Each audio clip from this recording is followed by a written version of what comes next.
Welcome to the I'm Such a Pisces podcast, where we talk all things Pisces while taking an explorative journey into astrology. Brought to you by two Piscean friends. I'm Christine. And I'm Shelby. Welcome to our show.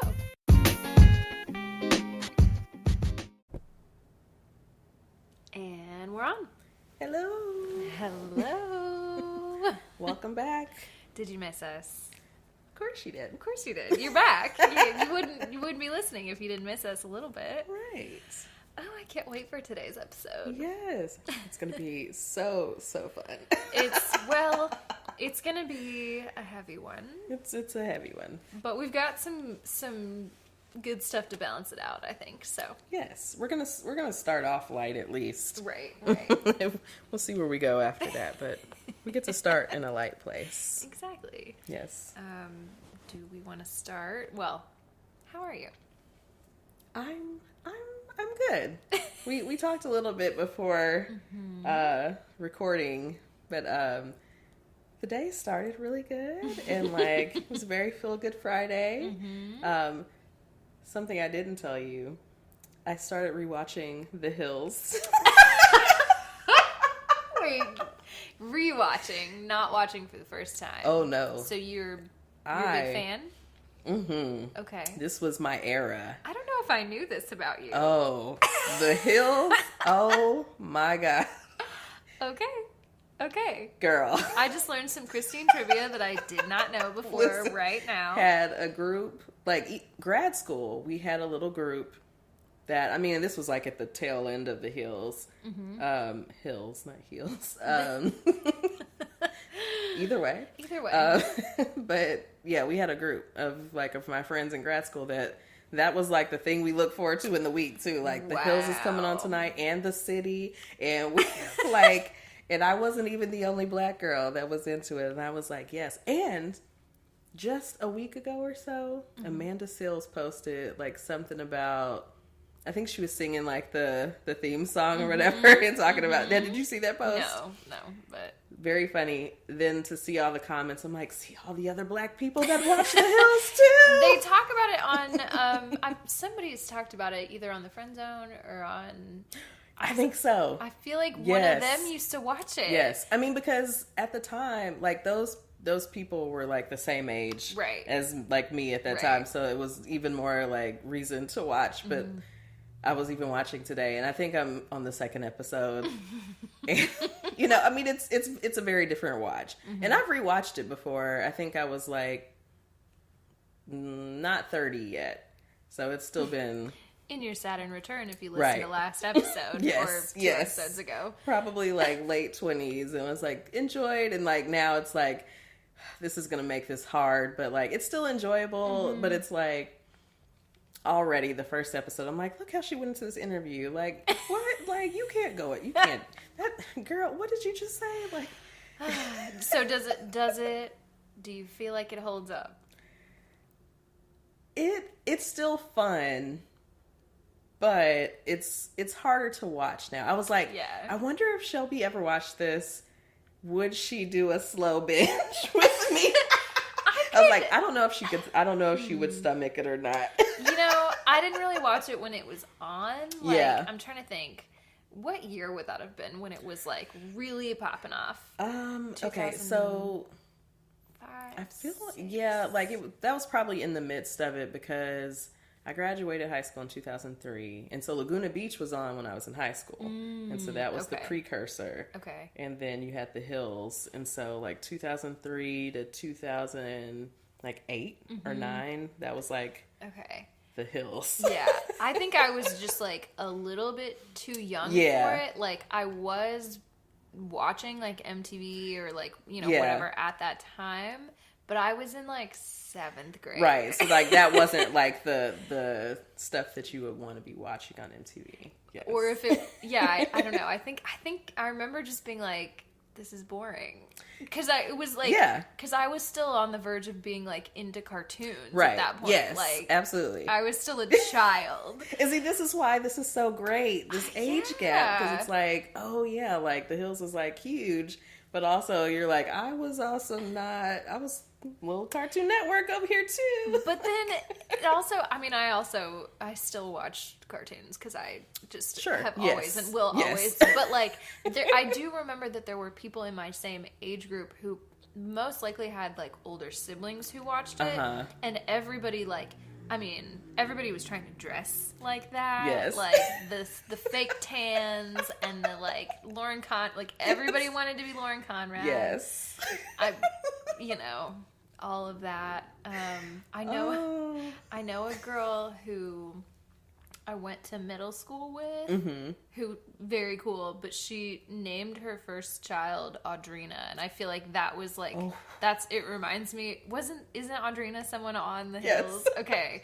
I remember that being like, were you into the hills or did you just like the name? Because it's a pretty name. It's a very but I remember thinking how old was she?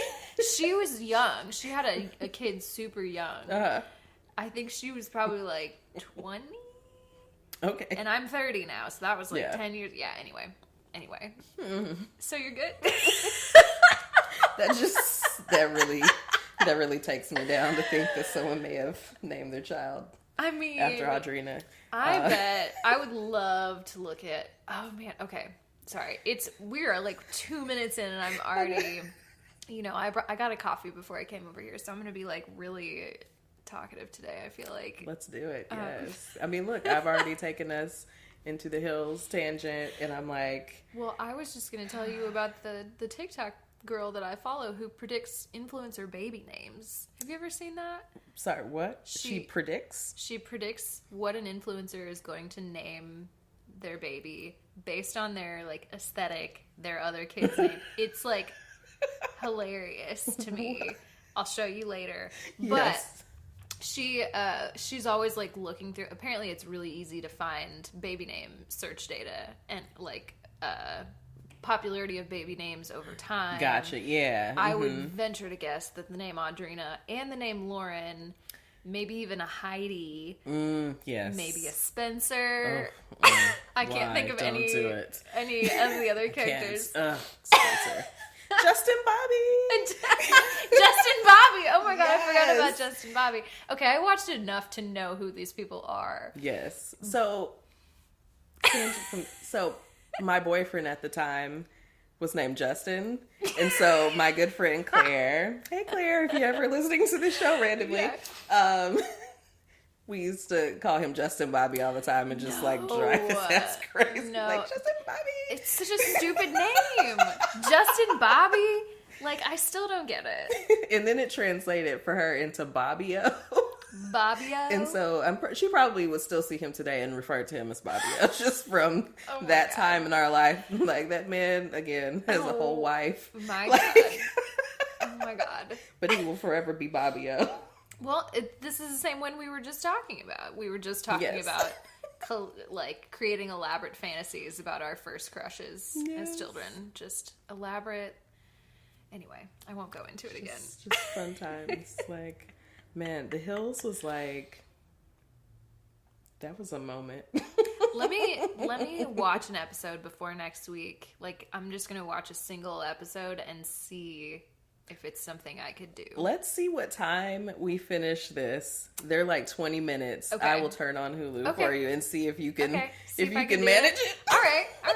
I'll stick to that. That is incentive to get through the podcast at a reasonable amount of time today. Yes.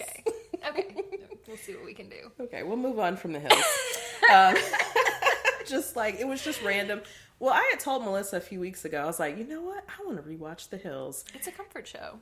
Just put it on. You don't have to think. Exactly. You can just exist and The Hills is on. Listen, and get caught up in that drama again. I'm like, ooh, and it was so great. Okay. I mean, but also like, even at the time, there was like a level of, this is not most people's reality. Sure. As long as you're acknowledging. As long as you're not acknowledging. And I feel that goes for when I watch any kind of trash TV. I'm like, this is an escape mechanism for me. Yes. I'm dissociating into whatever the fuck this is. Right. I mean, like, now, when we were, like, at that time, I mean, that was, like, we were wrapped up in that. Sure. But, like, you know, you get a little distance from it. It's kind of, it's a funny watch. It's like, oh, look at this. Like, I was watching their interviews, like, so Lauren and Heidi interviewed for school. Mm. And Lauren, her first interview for Teen Vogue was terrible. Mm-hmm. I was like, girl, we're not gonna go into that, but like, they both interviewed for the school for like FITM, Fashion Institute Design and Merchandising, or I think that's correct. Lauren's was good. Heidi literally went into the interview and said, I didn't go to class in high school. Didn't do my work. I haven't looked up the like course requirements or anything, or like any of the information about studying at this school. The little thing I know about the show, she is the one who would do that. Yes, I mean, this fully, like, after seeing the full series and then looking back at this first episode, I'm like, oh, Heidi from day one was not there. Like, she told this woman that she wanted to be an LA party PR girl. Mm-hmm. Like, this is what I want to do. I want to party, like, and have fun. Mm-hmm. And I'm like, this is what we said in an interview for, like, I think a highly sought out, like, school for fashion and design. I mean, clearly it worked out well for her. And here she was in class, but didn't go to class, and that's how this continues to transpire. Well. But anyways, okay. So you had a good day. You watched the Hills. We had a great day. A good day. Yes. Yeah. Okay. I'm glad. I'm excited to get through the end of this and see how I feel about any of it. Yes, please. Yeah. It's a real fun watch now. Well, let me see what my co-star has to say about it. How about that? Come on, co-star. Okay, so today my co-star is telling me, don't make your head ache by overthinking. Story of my life. Okay. I was just telling you, I act like a Virgo sometimes. And, you know, that's that. So, you know, sometimes acting like a Virgo is good, right? You know, I'm not trashing Virgos. It's good. It helps me get things done. It helps you get things done. Yes. You're organized. All right. So mine says, do cross-reference. Okay. Mm-hmm. Okay. Good. I was just telling you about that article that I pulled up. Yep. That I was like, I'm not going to read this because the sources on here seem like they could lead me to a weird place. Yep. It does say do cross-reference, do expert sources. Okay. Yes. Again. Yes. Come on. Okay. Do the research. And do instruction manual, which is not a thing that I like. I don't do instructions very well. If I think I can figure it out, I will. We bought a craft shelf to help me organize the office, and I pulled all the things out and, was like, how they're not going to put the instructions in here? I proceeded to put it together without the instructions, went to throw the box away, and the instructions were in the box. Of course they were. Of course they were. But hey, we did it. All good? And, I mean, it was fairly, like, straightforward. It's like, okay, these things go here, Sure. But, yeah, I mean, if it had been something more complicated, maybe. But also, I'm like, if I can figure it out, then I feel good about it. See, but then the problem is I get frustrated because I start doing it and I'm like, I don't need instructions. I start doing it and then I very quickly realize I do need instructions. And then I get frustrated because I've already started off on the wrong foot. Now I've got to undo something. And then I just call someone else to do it. Like, Jack, can you do this? Yes, because he loves to read an instruction manual. Loves detailed instructions. Just great at that. Yeah, okay, Taurus. Nothing. Right. Exactly. Details. Okay, so today, what I'm not doing, co-star is saying, don't do unmarked packages. Oh. Okay. All right. Cool. Don't talk strategy. Okay. That's good because we're just going right in here with this. Yeah, we're just jumping in. And don't do manifestos. All right. Okay. Very I will try not to talk about communism while we're doing this episode. Right. Yeah. I don't know why that's the first thing I think of. I don't know, but I mean, you know, it could come up, but we'll try to I'll hold my tongue. Oh, also, I just wanted to show you, I mentioned this earlier, but at the bottom when you scroll down on mine, if you have enough friends, it like tells you, like, hang out with this friend today or whatever. It says, create an interactive art installation with you. With me? I almost read your screen name, and then I was like, do I want to do that on here? Does everyone who listens to the podcast need to be your friend on CoStar? Probably not. Maybe not. Wow. Yeah. Look, we could have been upstairs, you know, working together, girl. You know? Okay, and then it gives a little description. I usually don't read this part, but I think it's interesting because it's about you. It says, it won't help you to become impatient and impulsive. Christine won't see you like a cartoon bomb, even if you're yelling. Let them show you how to complete your thoughts. Oh. Thanks, friend. Yes, I can definitely help you complete your thoughts. Thank you. Thank you. Anyway, that's what my co-star is giving today. Yes. What about yours? So today, okay, it says, it's so hard to say no to anything wonderful. Yeah. Yeah. I mean, why? Why deny myself pleasure? Wonderful? Like, why would I say no? Right. So it says follow through on everything you start. Okay. I feel like so far today we've done good with following through on things started. Yeah. Mm-hmm. Yeah. So the do's: hot sauce. Hot sauce. Okay. Yeah. Okay. Locks of hair. Okay. I have locks. You do have locks. I don't know. You want me to just like do Should a little I snip, clip snip, one off? And, you know. I mean, I do have some short ones that have already. I'll leave you a lock of hair for if you need a spell for something. You need to do a spell later or something. You know, we'll talk. What do you need? What do you need done? Let me think about that for a little bit. It's like, I don't want to do spells with your hair and you don't know. Just what make you're sure doing. you know what's happening. That's fair. That's fair. Okay. All right. And taboos. Do taboos. Ooh. Okay. Yours have been spicy recently. You got hot sauce. You got taboos. Just so spicy. Hair. Encouraging things that don't need to be encouraged. You know? But, okay, don't. Peacocking. Okay. All right. Keep it, you know. And some Leo energy. Ska. Yeah, I'm good on that. Yeah, I think we're going to be okay with it. And heartthrobs. So don't do heartthrobs. No heartthrobs. Okay. No Miguel today. Is that... Oh, well. Is that is that speaking to you at all? Does it mean anything? You know,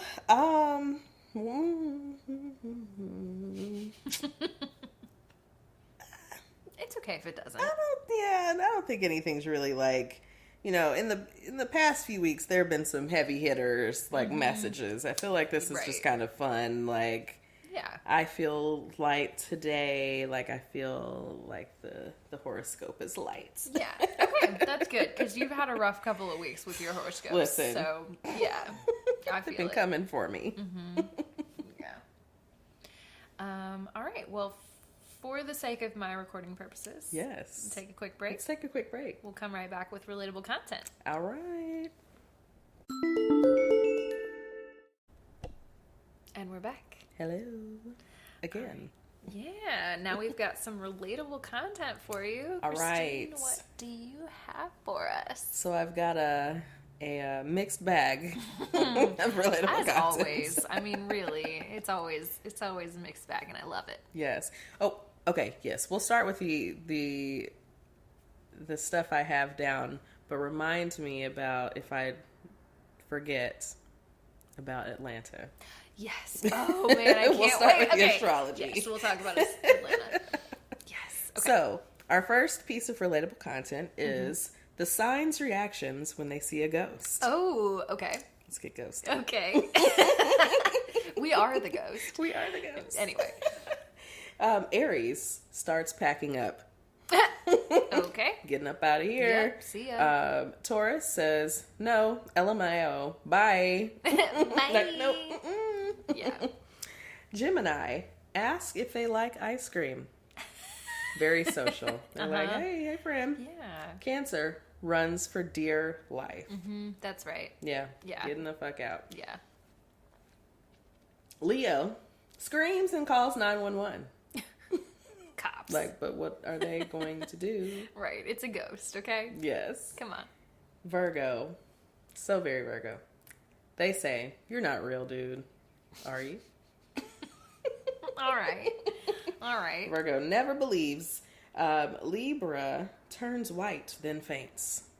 Very dramatic. Very... Get my smelling salt. Yes. Sagittarius just laughs. That's so dark. Yes. I'm just, into it. It's a ghost over there. Yeah. Yep. Capricorn glares from afar. Oh, okay. Have you watched season 2 of Love is Blind yet? No. Okay. I wanted need to do it that. was giving me the Shayna squint, and I just wanted to see if that was a reference for you. Not yet. Okay. Not yet, but I'm going to keep it in the back of my mind. When you see it, then you'll see it. I'll know. I'll know. Aquarius smiles and winks. Yes. Yes. Okay. Pisces ask why they're here. Hey. Yeah. What you doing? Wow. I all my big 3 in there, all Yes. doing completely different things. Yes. Listen. I mean, tracked in a lot of ways. This also reminded me what brought this up for me is, one, I think I've told you, I feel like I'm becoming more sensitive or tuning in a little more to those things. You getting some ghosties? And I had a trip last weekend, very energetic. Wait, you had a trip? What kind of a trip? With the shrooms. Oh, that kind of a trip. I can't believe we haven't talked about that yet. I know, right? I'm like, I just can't. Yes. Okay. I thought you meant like you went somewhere haunted. Oh, my bad. It's okay. That's even better. This is a better kind of trip. Yes, this is just trip at home. Can't wait. Yes. But definitely some things happening. Okay. But it made me think about when we used to work at our old job. And the building There was a ghost being in there. hot. There was. I believe to this day that place was So haunted. the thing was, I was never a big ghost person. I was like, I don't get it. I don't see it. I don't. And then I started working there, and like when I would be working late, Be in that building it by would yourself. it was just like, all right. And you just like kind of just talk like, hey, well, just leave me alone. Okay. Like just go on, whatever, which I find myself sometimes doing. I feel like things, I'm like, hey, just leave me. And it's usually fine. But like, yeah, that building was weird. And I remember, so the Capricorn thing gave me Caroline. She always used to be like, "Now, y'all," like me and Jotty used to like. We would be working like, girl, did you hear that? And like we would talk about the things. Because Jotty was always also like very tuned in. To whatever. And she was way more tuned in at the time than I was. Yeah. And so then we would get to talking about stuff, and like Caroline, like the squint thing, like glares from afar, very much like gives me Caroline's face. Yeah. And the way she would be looking like, okay, y'all, I'm tolerating this conversation, but I'm like, all right. Yeah. Yeah. She would always be just like, no. No. But she would entertain us. Which I love her for that. Yeah. I also, because I didn't work in that building most of the time until I did. And then I remember being there by myself one day on a Friday. And I would like finish doing stuff there and then go to my other job right after. And so sometimes I like would have time to go home in between, but I didn't have time to go home in between that day. So I said, let me just hang out. And I was in grad school at the time. I was like, let me hang out back here. I'm done working. I'm going to take a little nap. Ooh. Worst idea of my life. That's the... okay. I woke up. It was just like a quick, like 20 minutes. Let me just like, I need to... I'm in grad school. I'm busy. I'm not sleeping. I'm going straight from here to another job. 20 minutes in that little small back room that I was in for a time. Yeah. When I woke up, I felt so weird. And then I drove to my other job, and I had to pull over on the highway, and like I was like having a panic attack. Like I had to call in. Jack had to come get me. It was a whole thing. And something weird was in that building and then followed me out of it. Yes, yeah, like... I also could have just been having a panic attack because I'm deeply anxious. You could have, but like also I'm like, as you're talking about like going to sleep, I'm like, now I think about it and I'm like, oh, in hindsight, it's such a never bad idea. Go to sleep in that building because I'm like that. Yeah, the energy in that building was not good. I was so glad when we moved. I was like, I'm good on being here. Yeah, late into at night. a brand new building that was like very sterile, which is a weird energy also. But like, it didn't have the bad vibes. Right? Because that other building was awful. I'm like. Yeah, some stuff was going on here because, the energy was terrible. It reminded me very much. We were just talking about being on a deadline, about finishing relatable content in a reasonable amount of time. We're still okay. We're talking about ghosts. We went into, But it reminded me, seeing these different reactions was reminding me of different people in their reactions to this whole ghost thing, because it was still fairly divided, like staff wise, on who was into like, oh yeah, okay, yeah, I believe there was a ghost in here. Some people are like, all right, yeah. Well, and it was like a running joke. Like everybody talked about it, like, the ghost. Yeah. But like there was only a handful of people, I think, that were like, no. There's something happening up in here. Actually, something. Yeah. Yeah. And my friend, my Virgo friend, he worked at down, a couple buildings down in that complex at the time. And I remember a couple like nights over that span of time, like he would come sit and like work with me. Because, sometimes I would be there until like 9. Like bad. Like that was my own just mess sometimes, being there late. And then sometimes it was kind of nice because, like, I like to chatter. And sometimes you just wanted to be, there chilling, talking to people. But so I'm like, well, I'm just going to have to stay. Yeah, and that's all right. And I write, and I get more things done, honestly, when I'm by myself and quiet. Yeah. And so it's like... Same. If there's distractions, I'm like, oh, well, hey... Which is why my office was always the place to hang out. It really was. Especially when we moved into that other building. Yes. That was the place to hang out. The tents. I would live in your little tent. Yes. Oh, I do miss that. Yeah. I forget that we used to see each other every day. I know. I miss it. You said that the other day. I was like, I feel like I'm seeing you so much. And you're like, we literally used to work together. We used to see each other every single day. Very different environment. Yes. Still. It was like our refuge to like hang out together from the mess. Yes. All right. What else we got in relatable content? Let's move to the next. All right. Now, what did I say was the next one before I guess it doesn't matter. Heartwarming. Oh, was it one thing to love? Okay. I've got this like glare. I'm like, oh yeah. So yes, very heartwarming. One thing to love about each sign. Aquarius. They'll do anything to defend you. It's true. Fighters. Taurus. 2 a.m. and you're crying. They'll be there for you. Aw, it's true. It's true. Yeah. Shout out my Taurus friends. Yes. Gemini. Bored. They won't let you. Also true. Yep. Always good for a good time. Yep. Cancer. Want to know if someone loves you? It's them. Yep.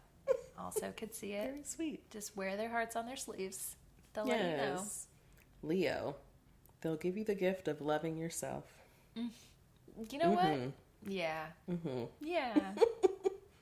Virgo, they give the best advice. I love that because it's like also just a little bit of a, zinger in there because whether you asked for it or not. Right. and they know that their advice is the best because that's how they think of themselves. They know everything. But they also usually do have very good advice. Yes. Because they think very heavily. Yes. About everything. They do. When it's able to be received, it's good advice. Right. It's just like, you don't have to be right all the time, though. Yeah. Yes. Anyways, Libra, you'll learn how to sacrifice without sacrificing too much.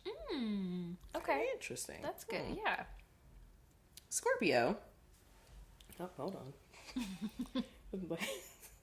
The light just went totally down.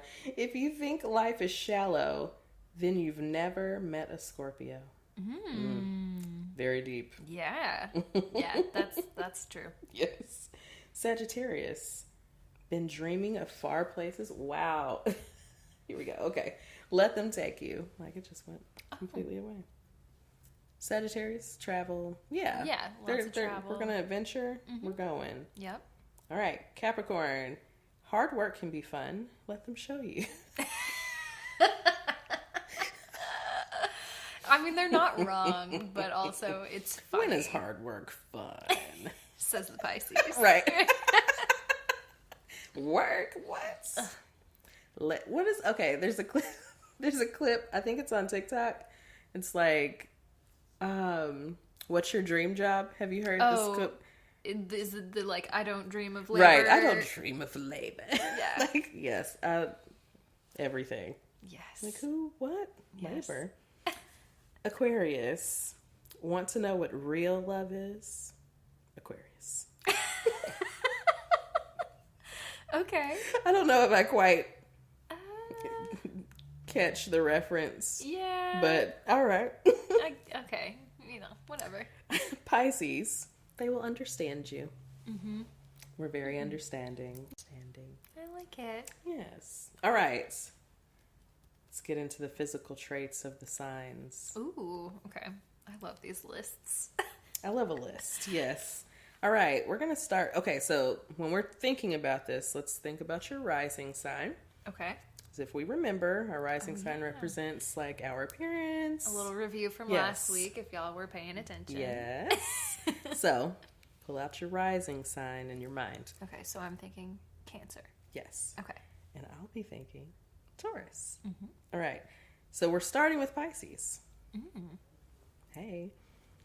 So Pisces rising have soft yet long faces, noticeable cheekbones, chameleon-like in their style, very expressive eyes, and a dreamy expression. Sweet. Usually have really pretty feet. The feet! If y'all haven't yes. listened to that episode, it's a Spotify exclusive. Yes, but go listen to it. You don't even have to have a subscription to listen. You don't. You can listen to all podcasts. I was going to say all Spotify's. All podcasts on the free Spotify account. So that's right. This isn't an ad. We just want you to listen to our episodes. That's all. Very true. The ads are at the beginning. They're at the top of the show. This is not an ad. Right. The one ad that we have. Right. Okay. Okay, so that's our Pisces rising friends. Shout out to them. Hey. Aquarius rising. Square yet soft face. Usually have small foreheads and wide cheeks. I'm sure that this forms a fully attractive person. Right. Like square face, small forehead. See, I think the thing is too, you have to have a person in mind. Right. And then you can see where that fits. Yeah.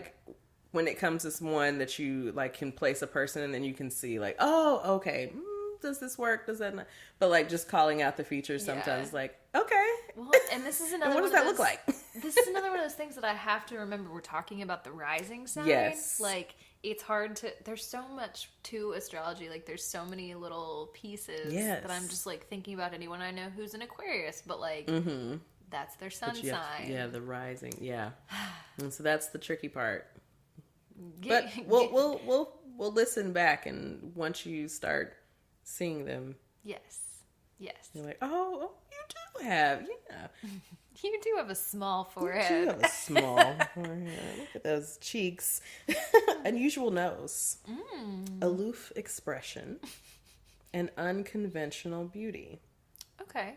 Okay. That was Aquarius, you said? All right. That's Aquarius. So Capricorn rising.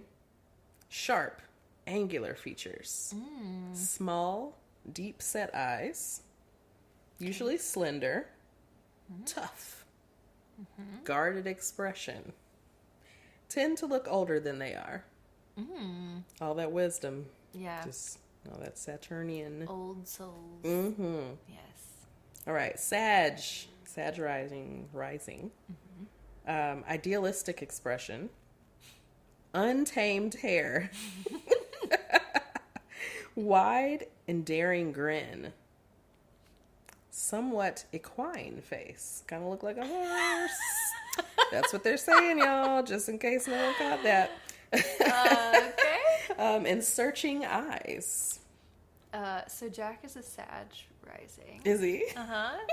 Whatever it said about the grin or the whatever. Jack does have a wide grin. He does. Yes. One time, one of our friends, shout out Hunter, I think he listens to the podcast, long time ago, has a very, like, infamous comment on a Facebook photo of Jack and I where he says, "Beauty in the teeth."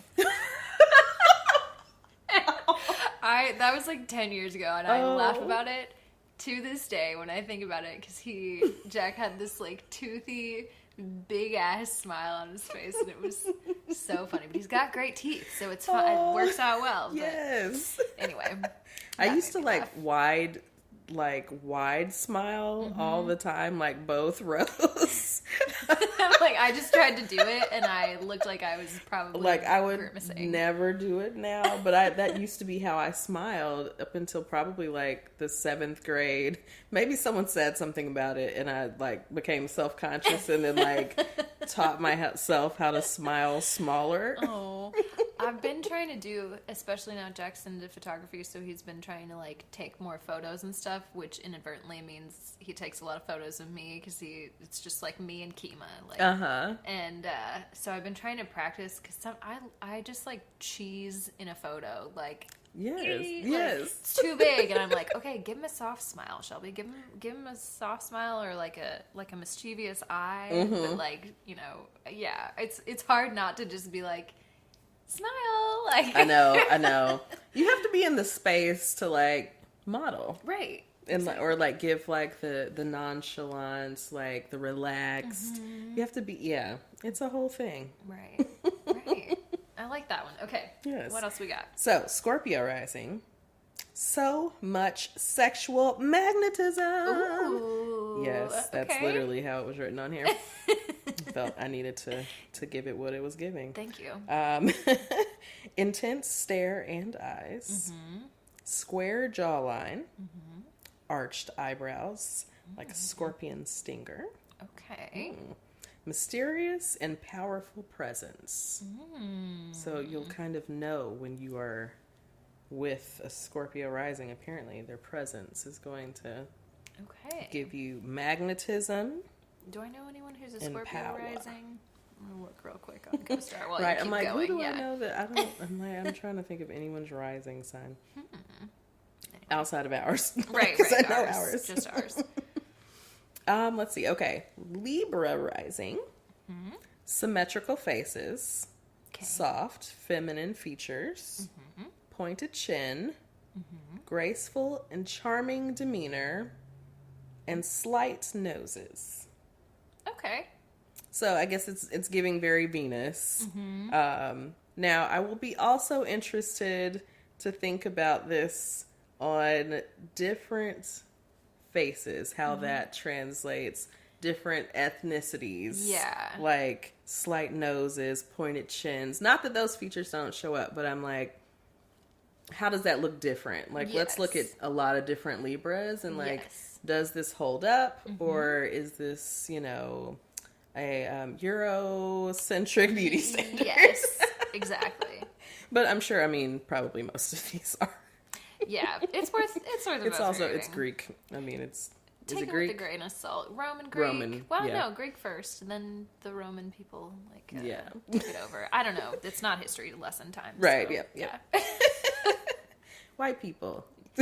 Colonialism. European white people. Yes. Everywhere. Yes. Okay, so Virgo rising. Sharp yet delicate features. Clean cut and demure kind of beauty. Doe eyes. Usually quite photogenic. Tend to look younger than they are. Okay, now I'm looking at all my friends who are Virgo rising. Which See, is you have quite lots a of few. friends to look at. Sorry, yeah, it's so fun. It just gives you like the big three right here. Sorry, I'm on CoStar again. Yes. See, I need more friends. I have a lot of friends who are Virgo rising. Interesting. Okay, so a lot. How does this line up when you think about their faces and their aesthetic? They're also different looking. I can kind of see it again. Will you read it one more time? Okay, let me think about it again. Okay, I'm going to start at the end. So it says they tend to look younger than they are. What do you think generally about that? See, okay, you know who's a Virgo rising? Ooh. Taylor. Shout out. She listens to the pod. And I... oh, man, this is so funny. When we started working together, you might have heard this story before. She had a clear phone case with a cute little Polaroid in the back of it. And the Polaroid was of a man and a dog. And I looked at the man, and I looked at her, and I said, that's got to be your dad. It was right. It wasn't. It was her husband. I was like, I have not heard the story, but as soon as she started telling it, I was like, oh, it was, yep, that was not. She started as my intern. Yes. She's like a full, 8 years older than me. So but I didn't know that at the time, so I was just like, oh, cool, she's a college student. Right. I just assumed I made a lot of assumptions that I should not have made. Shelby, you just think everyone is the same age. I do. We vibe. We're all the same together. age, right? We're the same age. Yeah. She also looks fantastic. Oh, yeah. Such good skin. Absolutely. But yeah, anyway, she does. I always have thought she looked younger than she is. And I'm looking at all these other people who are Virgo rising. I could see it. Yeah. I could see it. Okay. It's relatable. Yeah. Photogenic, clean cut, demure. Now, clean cut. Maybe not everybody. Well, yeah. And it's hard. I that one I'm having a harder time with. Clean cut kind of, I mean. That could mean. I think it can be more broad than it comes off. Yeah. Yeah. That's the only part that I'm not quite seeing. Yeah. I think whatever the aesthetic, I think maybe it's a clean presentation of that aesthetic, if you will, maybe. I don't know.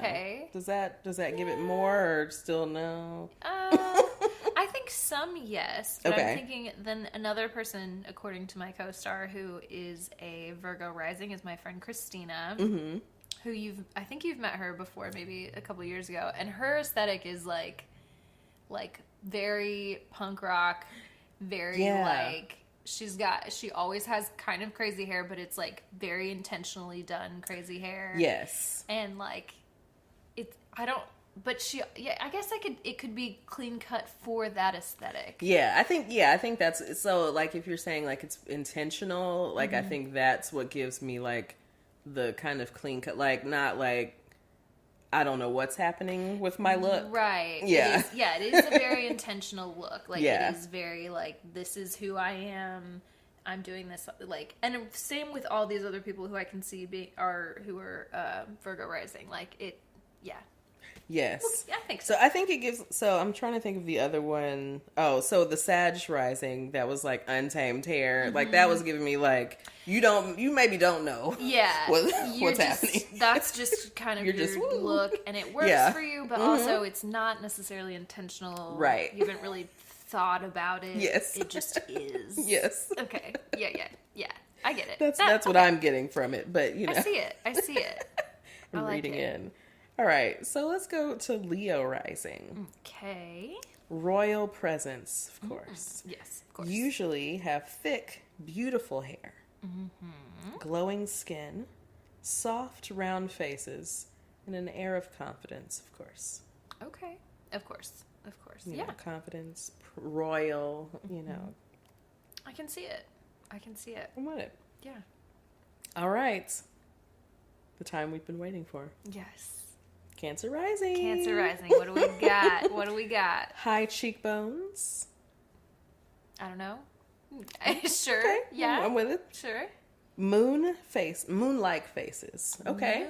Moon-like faces. Not super round. I'm getting like, you're giving more oval. Okay. But like, yeah. I can also, you know, there's like a little, like right in here, but. Mm-hmm. Okay. Okay. We can go with moon-like. Sure. Not like. Anyways. Yeah. Full lips. None of these things are fitting for me, but okay, that's fine. Strong facial bone structure. So with the high, I think you have, yeah. I do have, a very prominent Italian-looking ass nose. Yeah, I can see it. Like, prominent. And thoughtful expression. See, now that is the thing. I feel like because I'm thinking. He's like, I'm thinking about things, so I do look thoughtful because I'm thinking. I'm thinking, and I also like always. You can always see what's happening on my face. Yes. I didn't realize how bad that was until like somewhat recently. Jack was like watching me. It was when we, work from home time. Yes. Also, I get to look at my own face a lot on a Zoom meeting, but also like another person watching me watch a work meeting and just being like, is everything cool? What's going on over there? Your face is doing all kinds of things. Oh, wow. Like, So, okay. Yeah. Thoughtful. Like, ooh, okay, sorry. Control the face. Yes. Yeah, I can see it. Okay.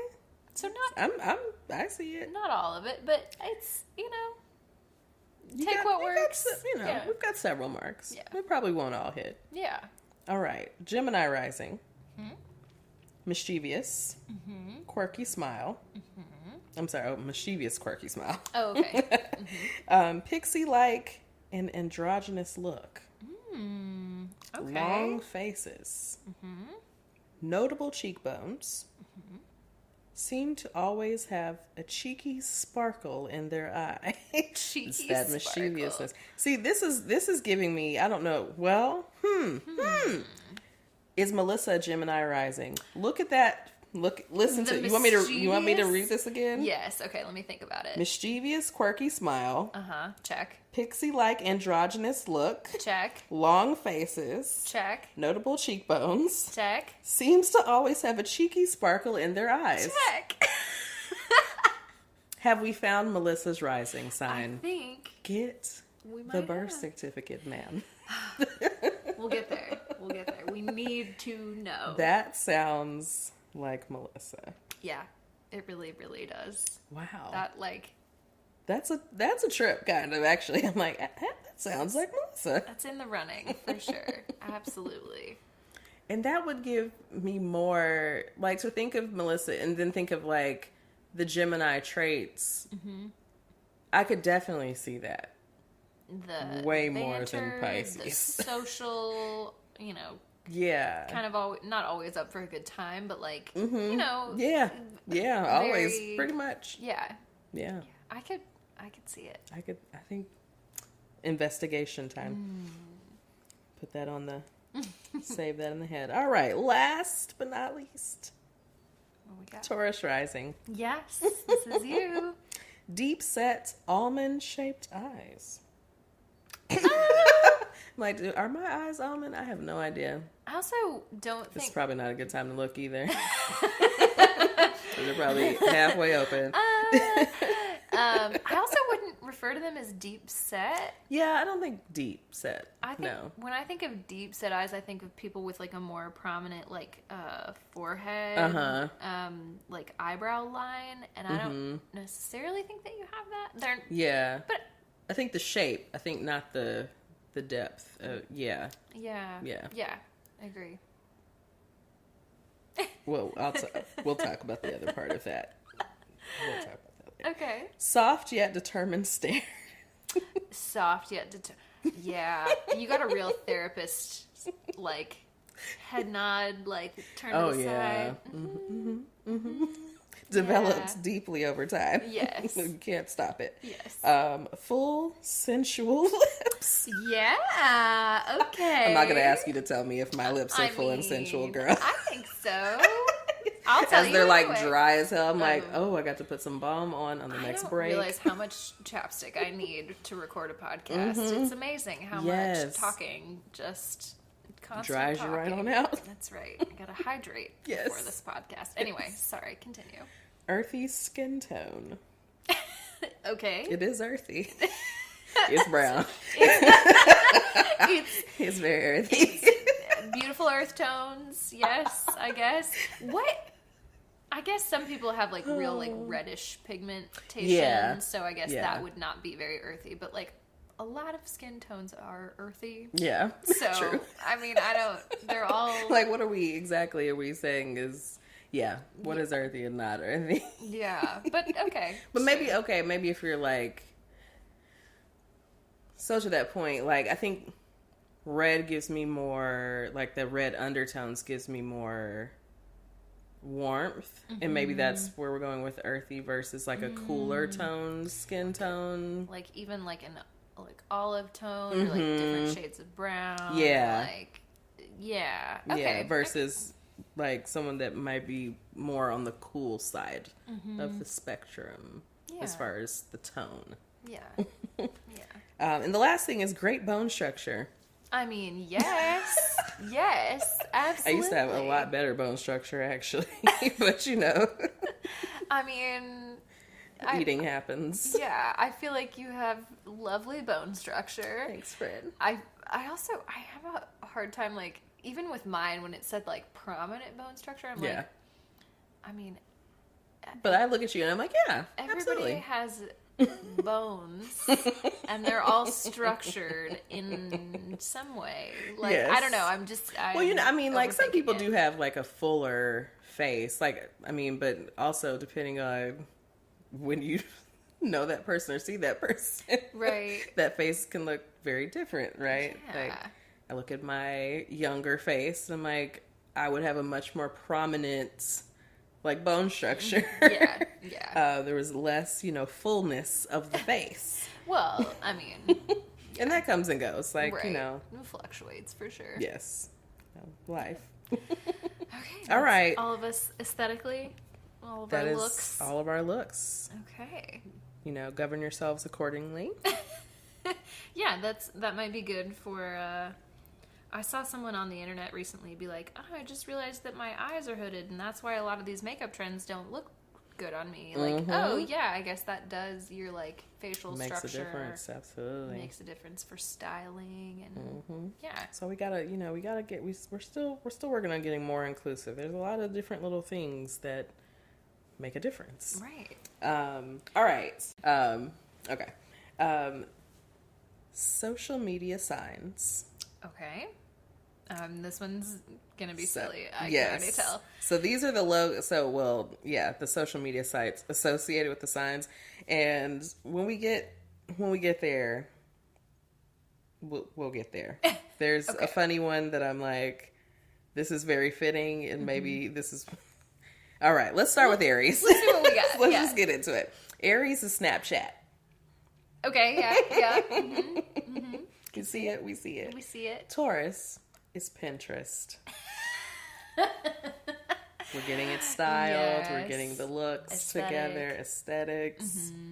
Gemini is Skype. That one feels random. But how like social. Yeah. They're like always chatting. I mean, it could be like FaceTime or, any of the... Yeah, any kind of... Yeah. Talking. Yeah. Live talking. Looking at your face. Talking. And we're doing it. Cancer is Instagram. Okay. Yeah. Yeah. Like I can see it. I can get with that. Leo is Vine. Oh, I miss Vine. R.I.P. R.I.P. Vine. That's great. Virgo is Facebook. Oh, God. Virgo is the old man. So yeah. Virgo is Facebook. Sorry if you're listening on Facebook podcasts or whatever. Oops. Libra is Netflix. Now I'm like, now how did the streaming platform get on here? Yeah, social media, streaming. Okay. Like, I mean, I feel like Netflix is trying to become slightly social media-esque. I've seen, like, maybe on my app on my phone, like, things that I'm like, are we trying to, like, venture into some like interactiveness? Things like that. I'm like, what's going on here? It's like, next thing you know, right, things will be happening on Netflix. But also, I can kind of see Libra being Netflix and chill. Yeah, like very. Scorpio, YouTube. Okay, you can go some dark places on YouTube. It's true. Yes. Okay, hold on just a second. Okay. Sagittarius. Twitter. Okay. Yeah. Very. They've got things to say. A little chaotic. Just a little. Quick in and out. Capricorn is Tumblr. I was like, oh, what is this again? Yes, Tumblr. Yeah, the Tumblr era. I feel like I really came of age in the Tumblr era. Yep. Yeah. Okay. So Aquarius. I'm going to turn this and let you look at this and let you see if you know what this is. Okay. I looked it up. I looked for social media icons and I never saw that. What is that? And I think that is the point. That's the point. It just doesn't exist. I think something that you've never heard Aquarius of. is so cool.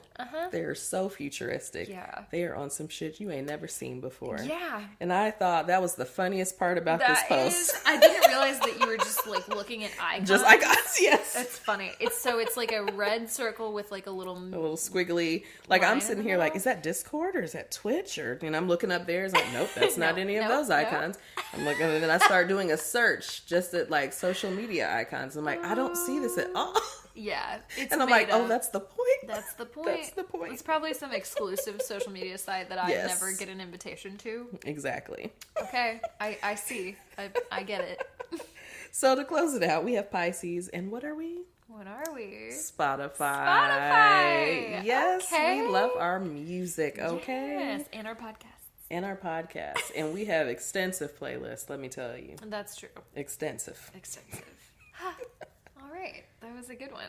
I liked it. Yes. So I think we should take a break here and then we'll come back and we'll chat about Atlanta and then we'll get into the meats. All right. Sounds good. We'll see you guys in a minute. Bye. We're back. And for our very, very last quick piece of relatable content, yes, we're going to listen to some sirens in the background. It's always something happening in the city here, you know. But we are also going to talk about Atlanta. It's back. Its long-awaited return. I could not believe 4 years. 4 years. I mean, at that point, when they announced the next season, when it would be coming, like, however many years ago, I was just like, let me just put it out of my mind. Right. Because... Exactly. Just gone. Clearly, Donald Glover has things. He's booked and busy, and he just doesn't have time for this wonderful little show that we all became hooked on. The writing is so good. It's so good. But we're so happy it's back. We are, and we watched the 2 first episodes last night. Yes. So you're very fresh. Yeah. Yes. Yeah, although I was a little incapacitated, as I mentioned, while I was watching them. Even more. Appropriately so, yes. I think. But it was... Oh, yeah. Oh, that first episode. The first episode. It was... Did you know that is based on a real true crime case? Yes. I was telling Jack that, and I was not doing a good job of explaining it, but... Yeah. So I, in the middle of the episode, went on Twitter to look at something and saw the reference, and I was like, I thought it was this case. Mm-hmm. And I was like, I mean, it was just going in a certain way, and I was like, what is going on? And I'm like... It took me a minute to realize that's what was happening. Uh-huh. And then when I did, I was like, oh, shit. Oh, shit. I was like, okay, wait, is this season about to be like this? Because I don't know if I can do it. Yes. I was like... The first episode, I was like deep in the feelings. Mm-hmm. And then, so what happened was, because I try not to do this while I'm watching in the middle of a show, to look on Twitter, because you always, something gets spoiled. Yeah. And then you find out like, okay, this is a reimagining and not like how it actually ended up. And I was like, okay, I felt a little bit better though. Yeah. Knowing that it was a reimagining yes. of that case. And I was, relieved. Yeah, I kind of felt like it had to be almost. Like, I didn't know that it was going to be that way, but as soon as I realized what was happening, I was like, there's no way that it's going to end the way that I know this ends. Know that this ends in real life. Yes. But it was so fucked up. I think especially having, like, worked in a field related to, like, child welfare, it was particularly fucked up. Yeah. Yeah, I was having, There's so much. There's so much in there, and... I didn't know what I was getting into when I started it, and that's why I had to watch the second episode immediately after, because I was like, I hope this one is different. Exactly. And it was. It was like, okay, thank you. Let's come back. That I needed. Yes, because I was like, oh, God, what are we doing? And so, yes, we got back to our regular antics. Yes. And episode 2... is our tie-in to why we're discussing this on the podcast, because we talked, was it last week or the week before, about death doulas? Yes, okay, yes. That, I forgot. I was like, what is the tie-in going to be? But I forgot you did mention death doulas. I think it was during the Saturn Return episode, because you talked about meeting a lady on the plane. Yes. Who was a death doula. Yes. Yes. And so... Tupac's death doula. Yes. Spoiler alert if you haven't seen it yet, sorry. So I was excited, like, that I was like, oh, a death doula. And I'm like, oh my God. And I was like thinking, I was like, oh, I should text Shelby. But also I was like, I think you were out of town. Mm-hmm. And so I was like, she probably has not seen this yet. So we'll talk about it later. But yes. And then the ending took me. It was so abrupt. I wasn't expecting it at all. No one. And it went on for so long. But I mean, the way that the rest of the episode was, like, these just extreme parallels of, like, the way that that Paperboy is treated in Earn. Yes. Or not Earn. What's his actual name? Al. Like, let me not call him Paperboy. The way he was treated in the jail, and then like the contrast to like all of everything that's going on. I don't want to spoil it too much for anyone. I know. I'm like, how much do we say? But yeah, just we'll say it takes place in. Is it Sweden? Is it Norway? Were they in Amsterdam? They started in Amsterdam. Oh, okay. And then oh, that's right. Yeah. I can't remember. Yeah. Anyway, somewhere in northern Europe. I'm terrible at geography. Sorry. Yeah. Yikes, I'm like, it's one of those. I think it was one of those. But I had heard of that whatever weird fucking festival thing that was going on. Is apparently a thing that does happen there. Wow. Which is fucked up and weird and strange. Oh, I'm like, imagine not even knowing and walking out to a sea of blackface. Yeah. If you haven't seen it yet, there's just a lot of blackface. And oh my God, in the end, when the promoter and he like gets away, and it was just like, well, you were right. Yeah.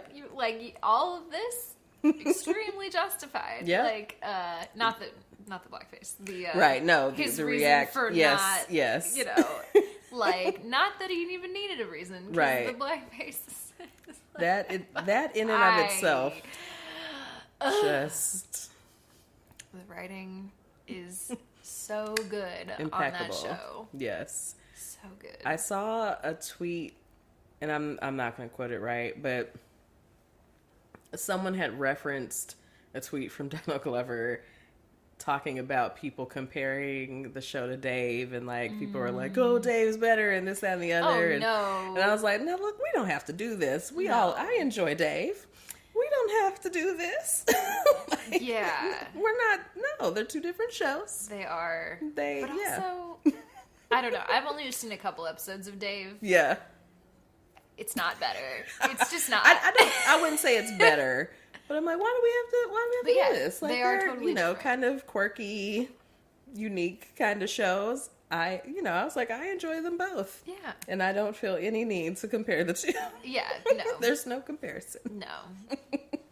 I guess I should say, as far as shows that I personally have enjoyed, I watched a couple episodes of Dave and I was like... You weren't into it. I can't, I'm not sure how I feel about him. I feel like that's normal. Okay, I'm supposed to not be sure how I feel about him. I think Okay. Watch for Gaeta. Okay. Watch for Gaeta. Okay. He's a fun, interesting kind of guy. I will. I just, there's a lot wrapped up in it. Yeah. I'm not, just not sure how I feel about it. I get it. I'm like, I feel it. See, this is why I'm like, will Shelby watch The Hills? I'm not sure. Sometimes I gotta... Not that those have anything to do with each other, but it's because I know you, and I'm like, there's certain things, and I'm like, oh no. Yeah. No, I sometimes I also need to just shut my brain off and just enjoy it for what it is and not think about it too much. Yeah. But Dave is one that I haven't gotten there yet. Yeah. With. That's understandable. It comes highly recommended. A lot of people I know love it. Yeah. And people whose opinions I trust, I think I should give it another shot. I would tell you to, again, watch for Gaeta, see his antics.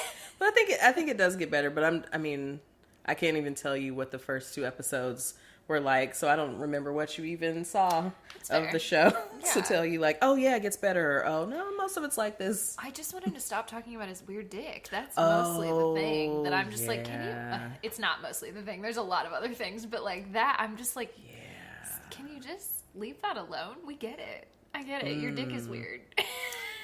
I'm trying to think about it. That might continue to be a theme for a minute. That's okay. It's just a personal preference. I get it, though. We'll see if I come back to it eventually. Okay. So that was Atlanta. Yes. We'll we ended up on Dave. About it. But watch Atlanta if you haven't. We'll try not to spoil too much of the show. But we are a week later, so there are new episodes dropping today. That's true. So I hope multiples, but it's probably just one. It's probably just the one at a time. Yeah. But that's okay. Yeah. So, all right. Should we take a quick break? Yes. And then we'll get into the meats of this week's episode. Sounds good. We'll see you guys in a minute. All right. We're back. So it's time to talk about Pluto. We don't talk about Pluto. We don't talk about Pluto. No.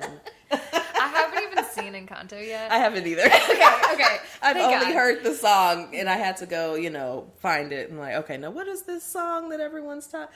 All right. I'm like, oh, it is kind of a little bop. It is. It's a little bop. It is. I get it. But even if you can't help but know. But yes. We don't talk about Pluto, but we're going to talk about Pluto today. And I understand why people don't want to talk about Pluto. Pluto comes to wreak havoc. There's a lot going on with Pluto. Do you want to tell us about it? Yes, I would love to. All right. What do we got? So, we're going to talk generally about Pluto first. Mm-hmm. So, Pluto is generally referred to as the planet over transformation, death, and regeneration, the pitfalls and potentials of power, surrender, confronting shadow issues, and more. Oh boy, I can't wait to talk about this more. Oof.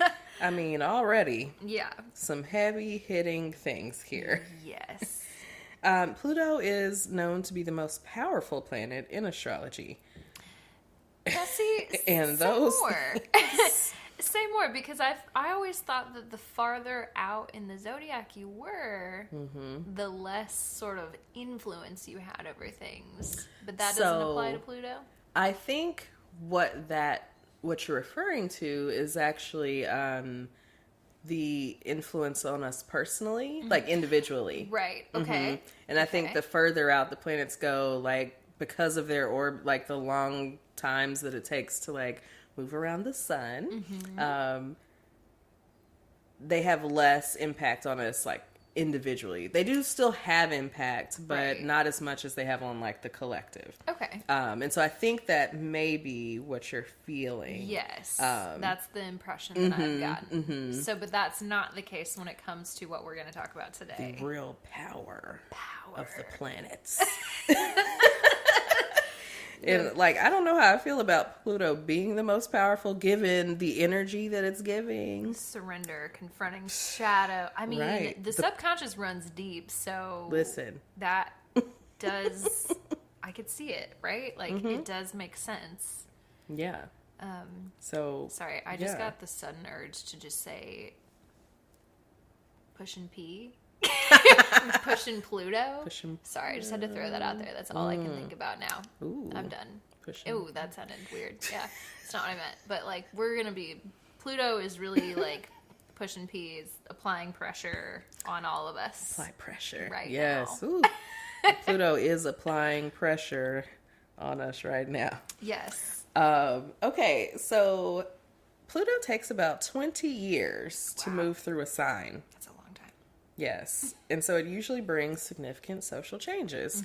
I probably have this somewhere further in the notes, but it usually kind of ends an era and begins another. And so that transformation and all that jazz, that's Pluto.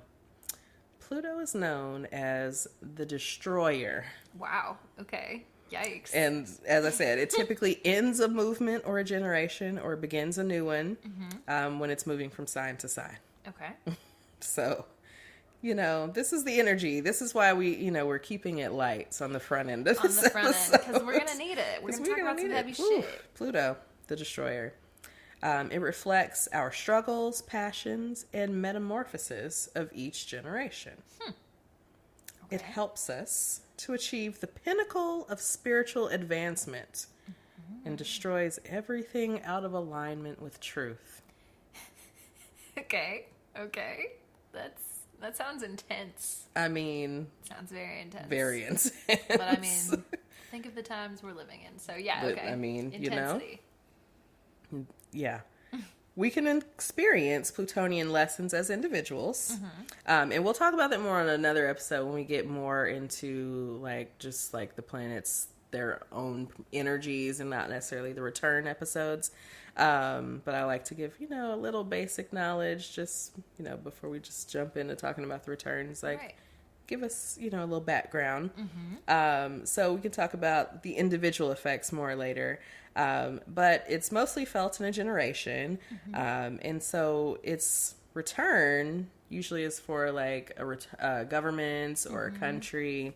So broader events like war, crisis, overturning of governments are more of its collective lessons. So really quickly, just for anybody who's super new to astrology, gonna do a quick refresh on what a return is. Because we talked very recently, if you haven't listened to the episode about Saturn returns, check that out.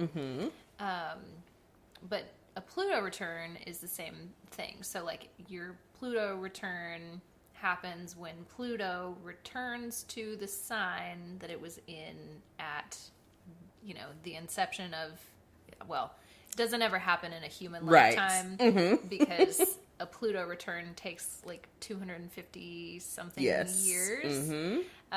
So when we talk about Pluto returns, we're not talking again about individuals, like you said. We're talking about nations or like, you know, just the conception of something, right? Yes. Is more when we're talking about the Pluto return. But anyway, it's when Pluto returns to the sign that it was in at the conception of the thing. Yes. So just wanted to offer that for anybody who's like, now what is a return again? Yes. I know that we have some listeners who are new. Absolutely. I, too, am still trying to remember all of the things. Yes. But we're getting there. So. We're getting there. Anyway, sorry. Thank you. Thank you for refreshing us on return because, you know, again, people are like, what is a return? And do I have that?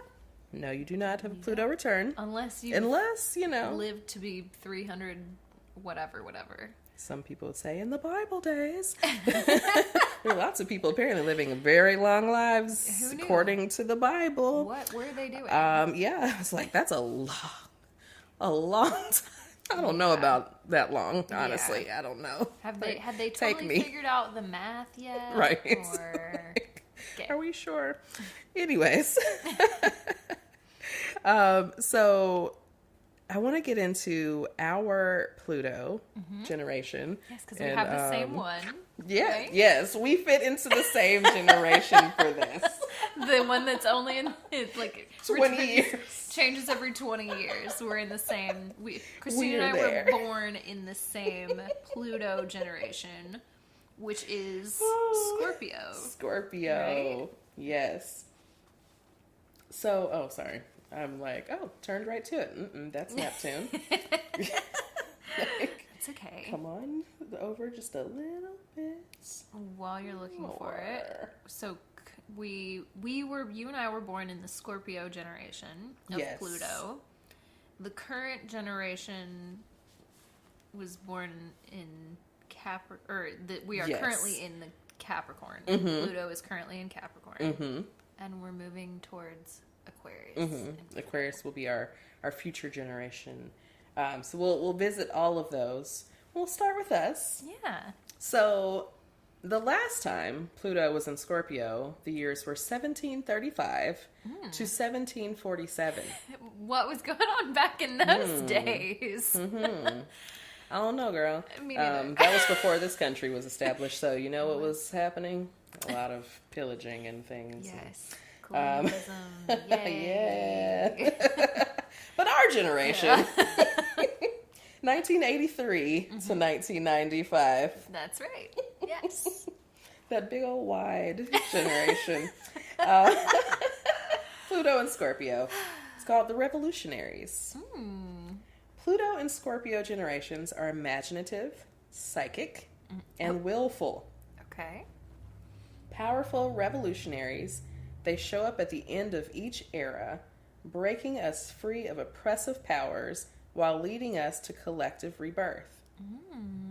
During the 18th century, people born with this transit fought in the Revolutionary War. Oh. During the most recent transit, the USSR and Berlin Wall collapsed, ending communism. When Pluto was in Scorpio in the 15th century, good old Christopher Columbus discovered Americas. Christine did big air quotes. Big old air quotes. Discovered the Americas. Yeah. When was this book published? What's Right. Well, this is probably a fairly recent book, but you know, perspectives. Right. Establishing the New World. Before that, this transit occurred at the beginning and end of the Crusades, which concluded the Dark Ages and cleared the way for the Renaissance.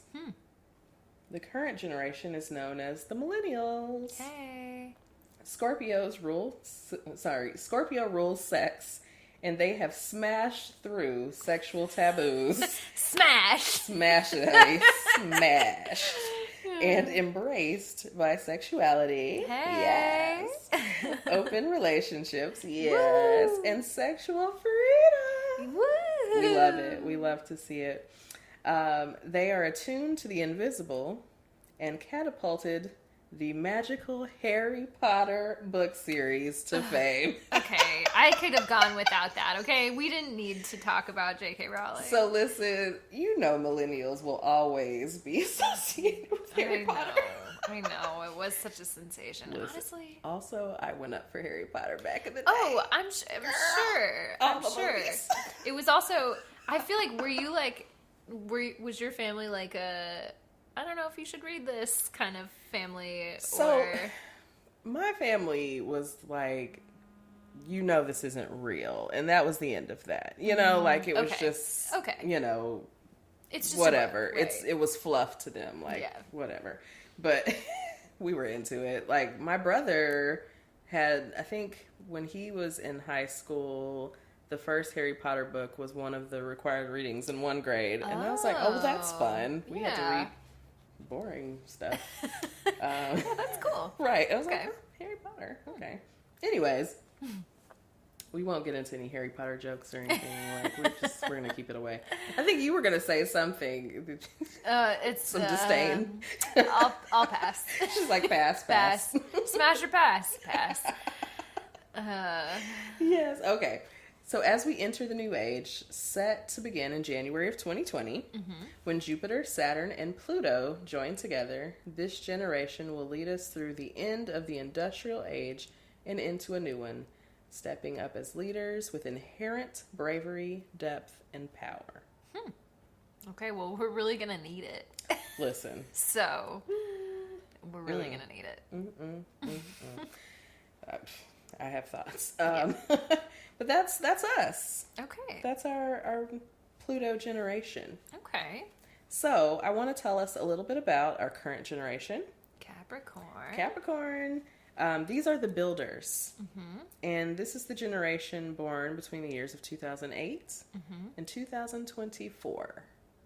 Okay. 2008 and 2024. Yes. Okay. So we are in Pluto and Capricorn right now. Only for 1 more year or 2 more years. Couple more years. Yeah. And that is when, we'll get into why. Yep.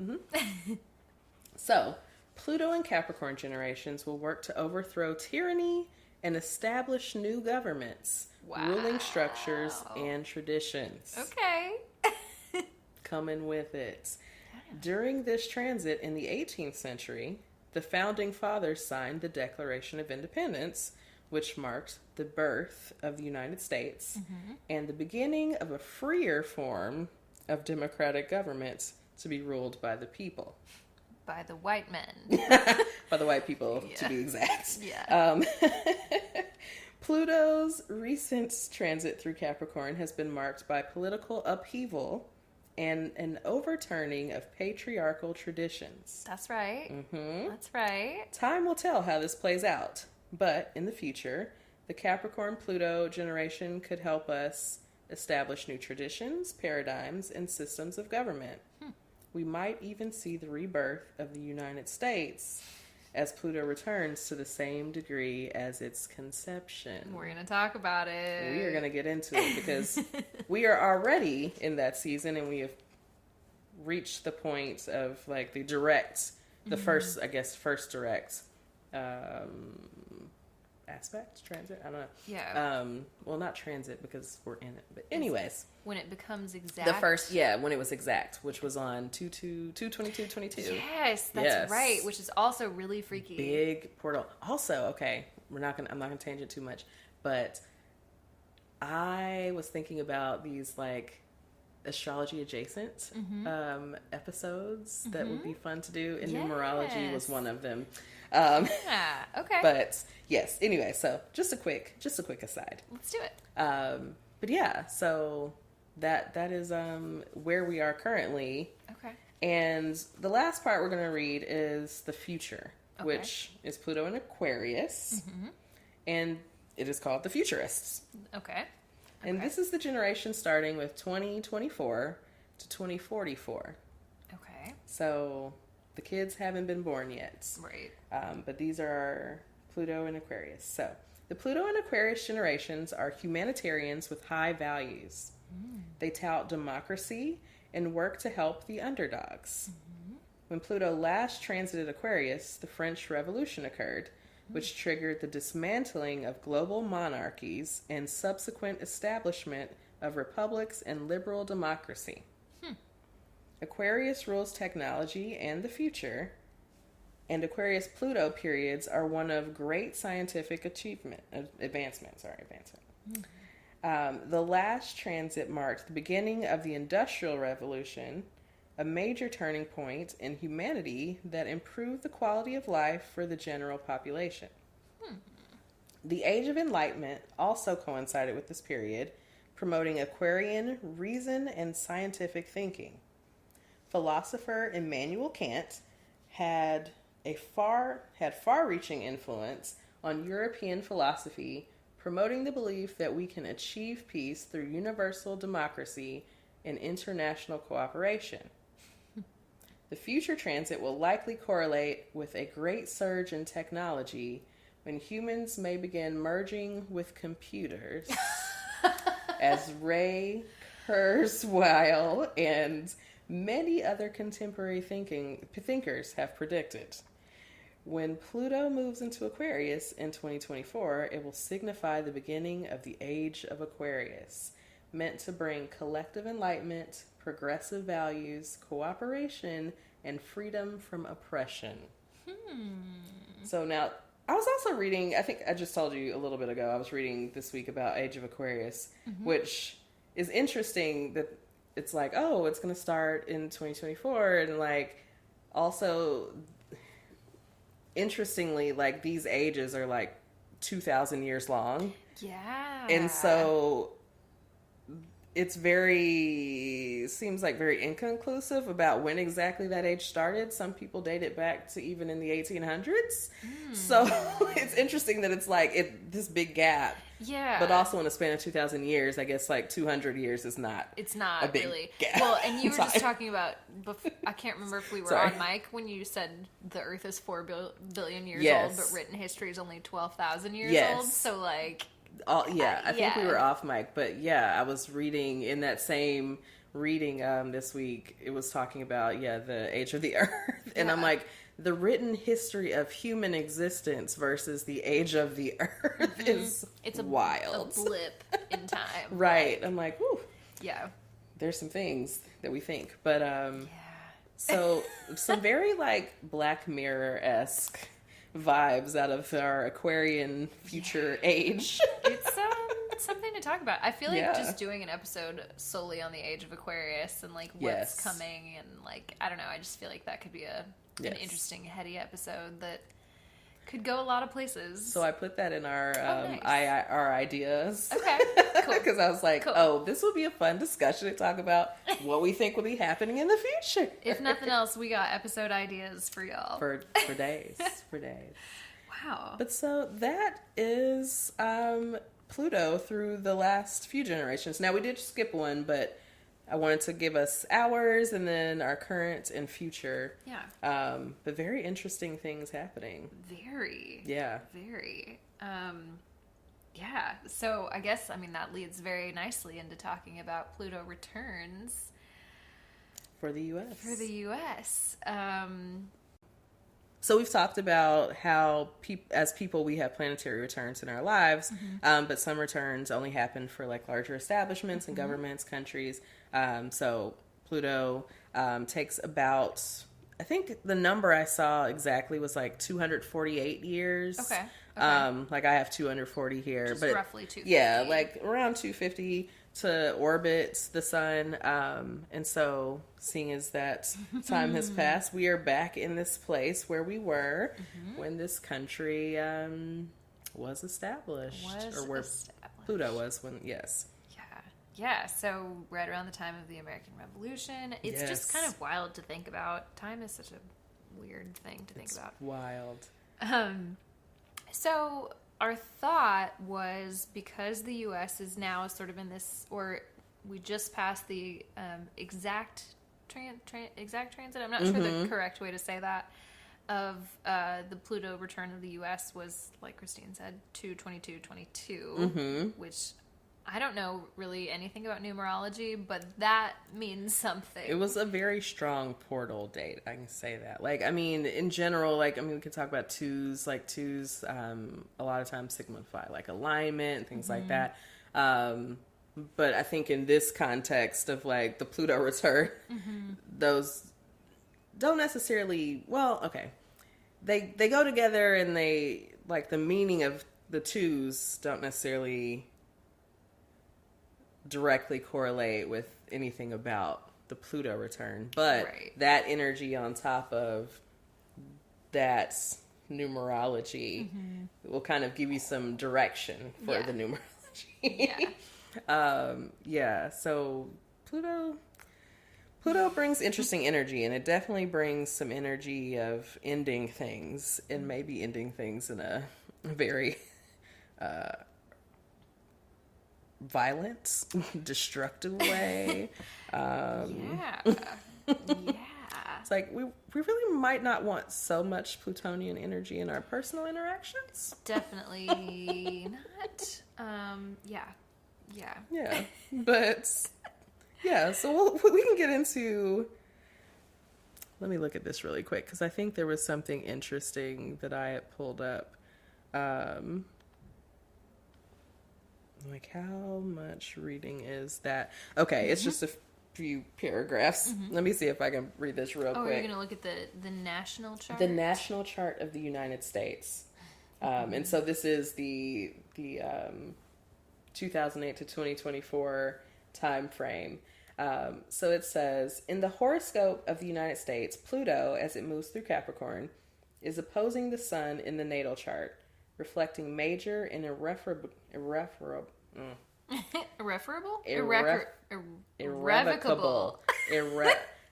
something. I don't know what it is about saying that word aloud. Irrevocable. I'm like, I promise I can talk. Irrevocable changes on many levels. This aspect occurred only once before in American history, during the Revolutionary War.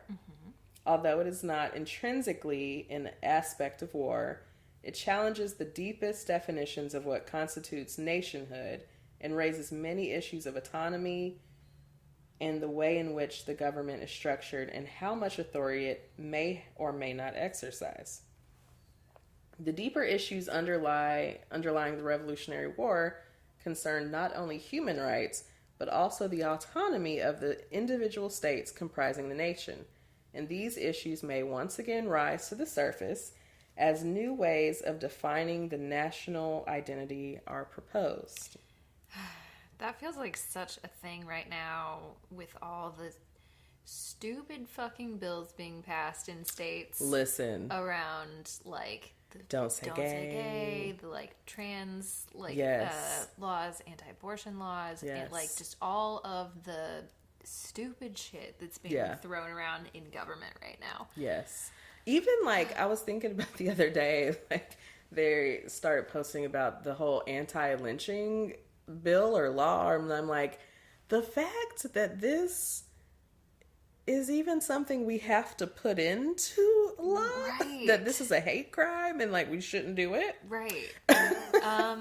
Yeah. Are you 2022. kidding? I'm just saying we're in the year of 2022. And it feels very obvious to me that we are in a time of a high Pluto influence. Yes. Also, just like on a weird note, pulling up basically a natal chart, like, of a country. Yeah. Such a wild concept that I would never have thought about until we started this podcast. Yeah. Like, so fascinating to me. It's very interesting. Like, yeah, I mean, see, we're getting into our astrology nerdism. Yeah. Like, I love it. I'm trying to. Okay, I'll read the rest of this. I think it'll. Yeah. The national sun is in the 7th house. The national sun in the 7th house also places great emphasis on the nature of the bonds America forms with other nations. And here, too, Pluto's transformative energy may require many changes and a reevaluation of the ways and reasons why particular nations are sought as partners and others are excluded. AKA others are colonized. Or among other things. Right. This could potentially be a time of great renewal and reestablishment of those high ideals on which the structure of the nation is based. It does feel that way. Pluto, as it completes its transit through Capricorn, will also return to its natal place. In other words, the United States is experiencing its Pluto return. This suggests the completion of a great cycle and a cementing of the fundamental values on which the Constitution is built. There may also be a serious reappraisal of issues concerned with the environment, as Capricorn is an earthy sign. Yes. And the use or abuse of natural resources may become a cause for not only profound concern, but also profound change and a more enlightened attitude. I just be making up words too. The enormous resources available to the United States are reflected by Pluto in the second house of the national chart. And it is possible that these will be approached with greater respect and care than ever before. I fucking hope so, because if not, we're about to all drown very quickly. Okay? Like, we've got to... This is serious, y'all. So, whether or not you favor these changes, personally, it would seem that a time has arrived when there is a great new opportunity to affirm the values and ideals of the original founding of the nation, applicable not only to government and to foreign relations, but also to the land itself and the resources inherent in it. Wow. Yeah, this is, I don't know, sometimes, like, and I feel like I'm getting more and more into the Pisces thing of, like, yeah, I absolutely believe all of this is true. I feel like I started my astrology journey just being like, it's a fun way to look at people, but, like, also... This is too spot on. Right? Like, we are on the verge of we are in a climate crisis right now. Yes, absolutely. Like, the earth sign element playing a really big part. Like, that's coming to fruition. Yes. All of these things about, like, the states' rights and the, like, Constitution. What a fascinating idea all of this is. Yeah. And it just... I don't know. It says so much. It's really interesting just to think about everything that's happening. And like, as I was thinking about the episode this week and kind of writing notes and thinking about the things coming up, just seeing like different things, bills, things being passed in this country. And I'm like, And so one of the things I was like, I'm not really going to talk about this week on this episode because... One, when this airs, I really hope this is dead. But we talked about this personally, about the slap. Oh, but, yeah. Oh, God, yeah. We don't have to. So we're not getting into any of that. But, like, I was thinking about, I told you I had listened to the weekly forecast on Ghost of a Podcast this week on Sunday morning, which is, like, I would like to listen to it on Sunday morning and then, like, think about, like, how this is going to affect the week. Yeah. But I also want to listen to it again on the back end to see, like, okay, how did this play out, at least in my perspective, for what I've seen this week. And so I was just wondering how that incident worked its way in to the energy of the week, especially... given all of the things happening in the world. Like literal crises. So many. Actual crises. Real crises. Unlike the other thing. Yes. But whatever. And that's all we're saying about that. Okay, so that is actually a really good transition because speaking of looking at things in retrospect, we pulled some information just around the Pluto returns of other nations. Yes, because we're babies. Yeah, of course. The United States in, as a whole. Yes. Babies. So, but the other thing about this is it's kind of hard to chart every nation's, like, astrology because most other countries have existed in some form or fashion in all these different ways. So, like, at what point do you start? Like, do you go by, like, the region itself when it first started being populated or when it was officially, established as a nation? Right. and sometimes like regions change hands and governments and okay, do we start at the founding of the USSR? Do we start at the kind of it's complicated, right? It's definitely complicated.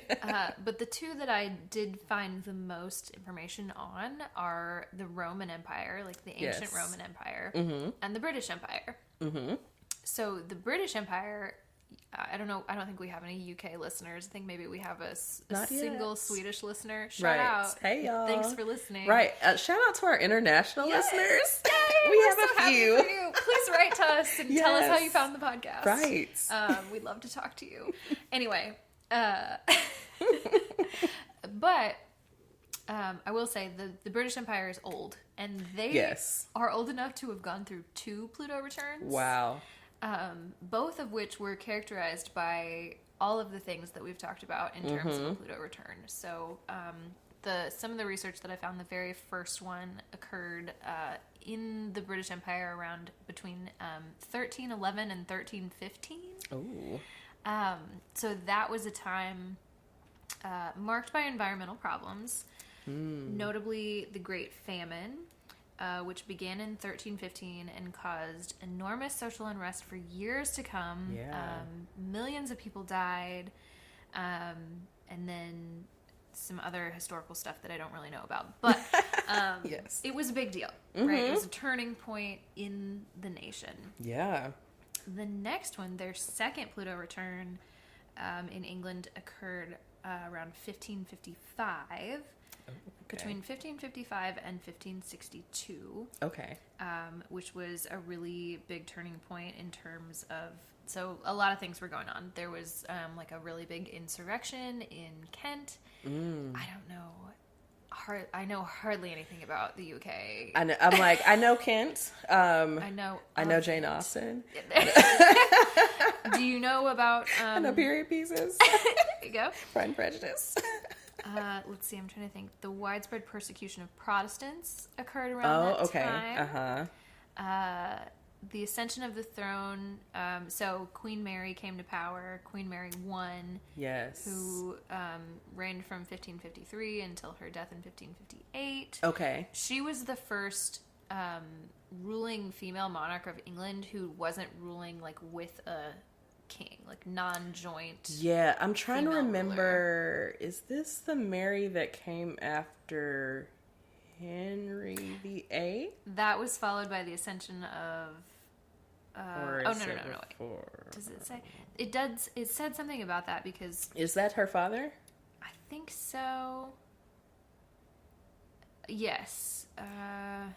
Oh no, maybe that came after. That was followed by the ascension of Elizabeth I to the throne in 1558, which was a time of high drama for both her and the nation, bracketed on one end by the beheading of Elizabeth's mother, Anne Boleyn. Okay, all right, that's there we what go. You're thinking of. Yes. And the famed standoff between Elizabeth and Mary, Queen of Scots, on the other. Okay, Mary, Queen of Scots. That's the Mary I was thinking about. I always get the two confused.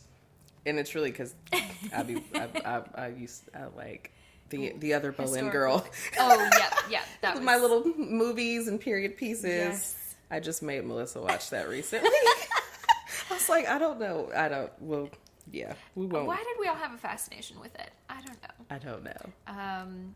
Okay. So England actually had a third Pluto return that occurred around 1801 to 1810. Oh, okay. Generally, the time frame associated with the Industrial Revolution. And that saw the specific formal creation of the UK. Oh, yes. So that was when Great Britain, England, Wales, and Scotland joined forces with Ireland. Again, a very profound transition. Yeah. This new economic boom. I'm trying to think if there was any other like big drama happening here. Anglo-Russian War. There was lots of wars around this time. Oh, okay. For Great Britain. But yeah. Anyway. Interesting. As we can see, it meant a lot in terms of that nation. Like whole new energy, start fresh, all that kind of stuff. I'm trying to look here and see if there was any other interesting things. Then it kind of goes on to talk about what that means for the U.S., and I do want to get to that, but I also want to touch on Pluto returns in the Roman Empire. Yes. Sorry, I totally went out of order here. Oh, no, you're good. So using 27 BCE, talk about a long-ass time ago. Listen, again. That is, we'll say that's the start of the Roman Empire. Okay. So that would mean that Pluto's first return occurred in the year 216 to 223 AD. Wow. Unsurprisingly, a period of instability and change associated with the Severan dynasty. Don't know them. Don't know. Not familiar. Not familiar. And then there was a divisive and highly unpopular emperor with notorious for sex scandals, religious controversies. Way back in the day. I feel like in Rome, I feel like that. I don't know. I'm like sex scandals and religious controversies, and isn't that everybody? Like, right? Isn't that there was always some sex scandal and religious controversies. Rome, like where the Anyways, I mean, yeah. Then they also had a second Pluto return around 461 to 468 AD. That was a turmoil during the time during which the empire found itself increasingly threatened by forces at its borders.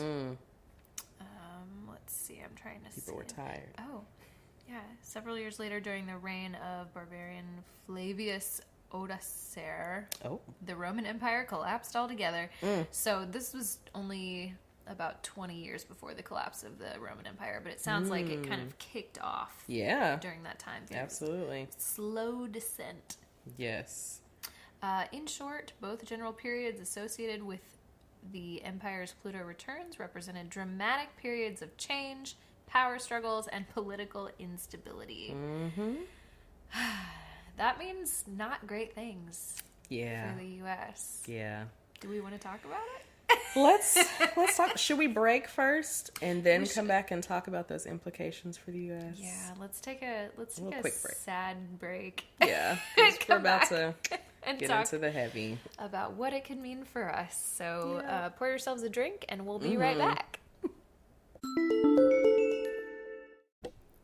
And we're back. Yes. All right, get ready. So you've poured yourself a stiff drink. Yes. Let's talk about what this means for the United States.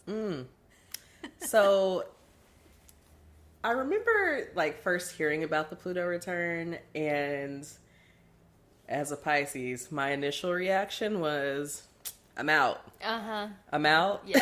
Things have already been going on, and I'm like, I'm out. But like then learning about the Pluto return, which I learned about a little time ago, but I was like, this sounds like it's the time for me to move to Mexico. Yeah. Let's go. And? And we're working on it. Yeah, no, that's relatable content. Yes. Now, I will say this is not the time for all of us to flee. Yeah. Somebody's got to stay. We do have to stick around, but I might skip out on it. You know what? And that's okay. I'm like, I don't know if I could take too much more. But there are lots of things, that are likely to occur. Yeah. During the next few years. And I'm sure sometime after, because it sounds like from history in other countries, like this may be the upheaval, but like there's lots of time after that things have to settle in and like restructure and all of these things. What's it called? I remember you talking about it. Oh, something I said. So, like, for example, when a planet is retrograde, like the retro the shade. Yes. Is there like a similar term for return shade? Yeah, like I don't know. Yeah, I'm not sure. There could something be to contemplate. Yeah, I mean, I feel like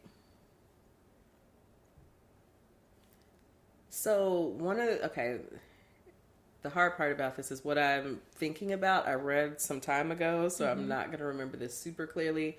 But I think there was an article I read a while back that talked about kind of the years kind of coming up to now. And it went as far back as talking about 2008. And the big thing that happened in 2008 was Barack Obama was elected as president in this country. And this was huge. You know, this is a big moment. You know, regardless of how anyone actually feels about that or him, like, this is still like a big thing that happened. Yeah. And it sparked a lot of events moving forward. It did. Continues to this day, honestly. There's a lot of racialized events that have come to the surface, I will say. Not necessarily that anything new has been occurring. Yes. But things are at the surface, and we are all in the, you know, talking about things, learning things, lots of things going on. So many. And, you know, and that's just one piece, right? And there's a lot of other things happening as well, but all of these events are kind of coming to the surface, like coming to a boil. And I feel like that was like the precursor to this season of the Pluto return, which sounds like when everything kind of comes to a head. Exactly.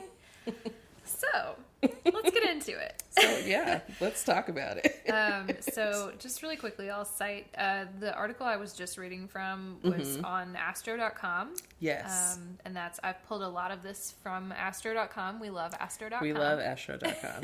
It's, so the article is called Turning Point, The United States' Pluto Return. Yes. By Ray Grace? I'm not sure how to say your name. Yes. So he talks a little bit, or they talk a little bit about in this article, starting with the economic implications of this Pluto return. Yeah. One of the things that they pointed out in the article is that the half Pluto return, so like the halfway point, occurred in the 1930s during the Great Depression. Oh, yeah. And the transit was exact, like right before it started. Wow. So... You know, I don't know if that's meaningful. I don't know if half returns, you know, I don't know what that means. I mean, I feel like something. That feels like something to me to think about at that time, what was happening in this country. And that was such a big thing that changed a lot of the way that we live now and the way we govern ourselves, and the government governs us and money and everything else. Yeah. So, yeah, like the economy, I mean, I think about just currently, and I'm, you know, I am not an economist. Yeah, not by any stretch of the imagination. So, like, please, don't even. But yeah, I think just, I mean, with COVID and how all of that affected the economy. I was laughing this morning. I got a notification on my phone about a gas stimulus. And I'm like, I'm tired of y'all. Yeah. Like, just get out of here. I mean, I feel like I'm always getting these notifications about, like, is there going to be another stimulus? Like, just go. Just go. It's just, I don't want to, please don't. We're done. No. Don't taunt us with these stimuluses and, like, but yeah, I mean, trying to kind of continue to boost our economy. I think about, in a way, I think about like the rise of like digital currency within this space as well, and how will that affect things? You got your crypto in order. Make sure you got all your numbers and things. I don't know. There's a lot of factors here. There's a lot of things. Continue. So another thing they talked about is surely some social unrest. Oh, yeah. Right? Emotions bubbling up to the surface. Very restless. Yeah. So I'll talk more as we get into it about, you know, what some of that social unrest could and, you know, maybe about. There's so many things to be unrestful about. Oh, yeah. But the article specifically talked a lot about like the Trump presidency and like that sparking lots of feelings in one direction or another for people. Yeah. Sorry, I'm trying not to tangent too hard and get through all these points. It's so like tempting to get right up in the weeds in this part. Yeah. So the other thing that it points out is that England, by the time its last Pluto return occurred, they were embroiled in various military conflicts, which, who does that sound like? somebody over here. The United States loves to get involved and overthrow. Y'all got some problems over there? Government. Let's get in it. What y'all doing? Overthrow the entire government and put in a shitty dictator. Why not? The U.S. Sure. All that saying. This says, considering the more covert, even underhanded side of Pluto, this could easily manifest in the U.S. through acts of sabotage, terrorism, or cyber terrorism, rather than conventional battlefield conflicts. So, just thinking about like the technology now and like how much cyber terrorism and I don't know. It just feels like there's a lot of like. A lot of possibilities. Yeah, exactly. Things I'm like, do I want to imagine no, I don't think I want to try to imagine all the possibilities, because then, anxiety. But very interesting. So it doesn't say exactly where Pluto was at this time, but it says we saw a striking example of Pluto at work in the events of 9/11, where the attack itself may have been out in the open, but the perceived enemy was almost anonymous. And I think a lot about how, like, a lot of the military conflicts that the United States finds itself in now are all, like, can be traced back to 9/11, and, like, we're quote-unquote fighting terrorism, but like just bombing countries where there's like supposedly terrorists. Like it opened the door for legislation that just allowed us to kind of like put military anywhere, any and everywhere where we wanted to. Anywhere the United States wanted to. So just like thinking about that in this context is a little scary. It's scary on its own to think about, frankly. Let's see. So falling in Capricorn sort of implies, according to this particular article, explosive scandals or falls from grace involving prominent individuals. So what? I'm not. What? No, you gotta do it. No, it just went back to this week. I'm saying. Oh, I see. Falls from grace. Yes. That was it was a lighthearted. Well, but also like. So yes, but also this entire I don't want to say generation, but like the last few years with like the Me Too movement, all these like the way and specifically about this week. People getting dragged, people pulling receipts out of nowhere. Yeah. The whole fucking Zoe Kravitz thing. Oh my God. We don't have to get into it. But, like, and I saw somebody just being like, y'all, we're just sitting on this information and letting people stand her and, like, Because I surely didn't know. I didn't know. I was like, oh, not my girl Zoe. I'm like, damn, Zoe. Damn. It's just wild. Like, it just feels like, as a culture, we are starting to realize that like these people that we've put on pedestals for the last like hundreds of years, every single one of them probably had to do something real shitty or has said something real shitty or whatever to get to where they are. Okay, sorry, let me not tangent. So just expect that that's going to continue to happen. Yeah.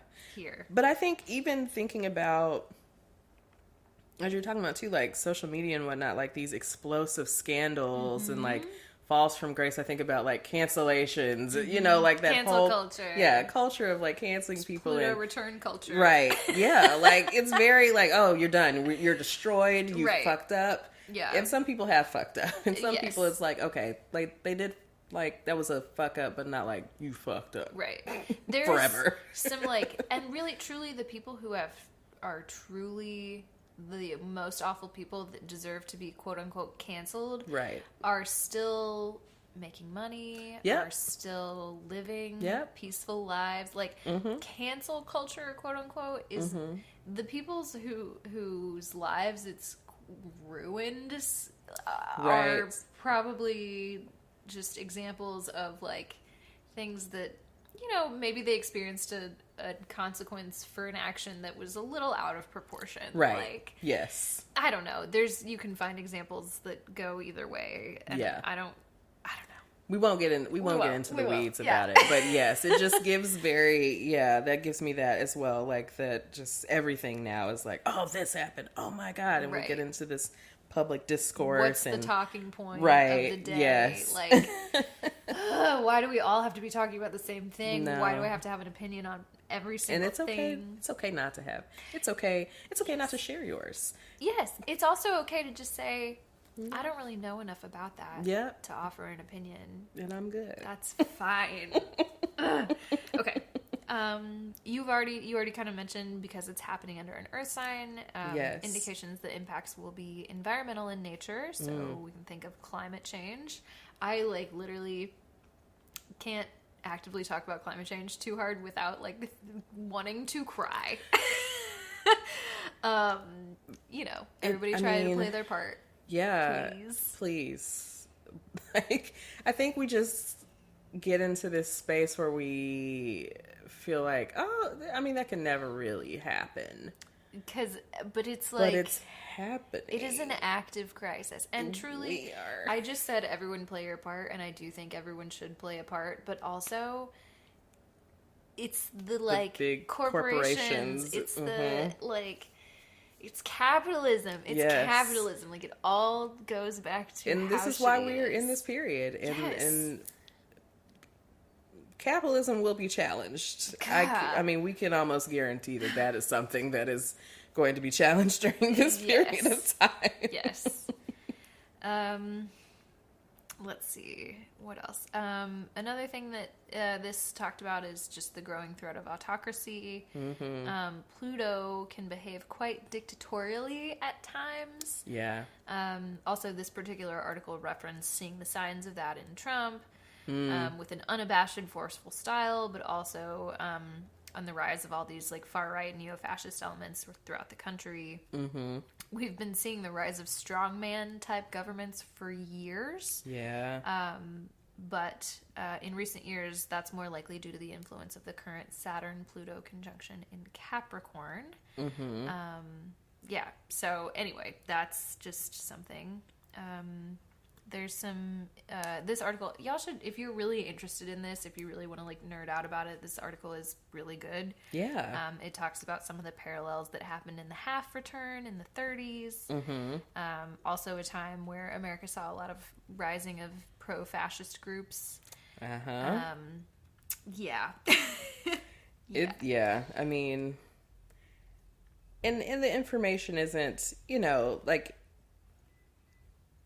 it's one of those things. It's okay, we try to be, mindful about our presentation of it. We don't want to scare anyone, but also these are major concerns, right? Yeah. And things are happening. I mean, you can look at the way things are moving, and see that these things are indeed happening.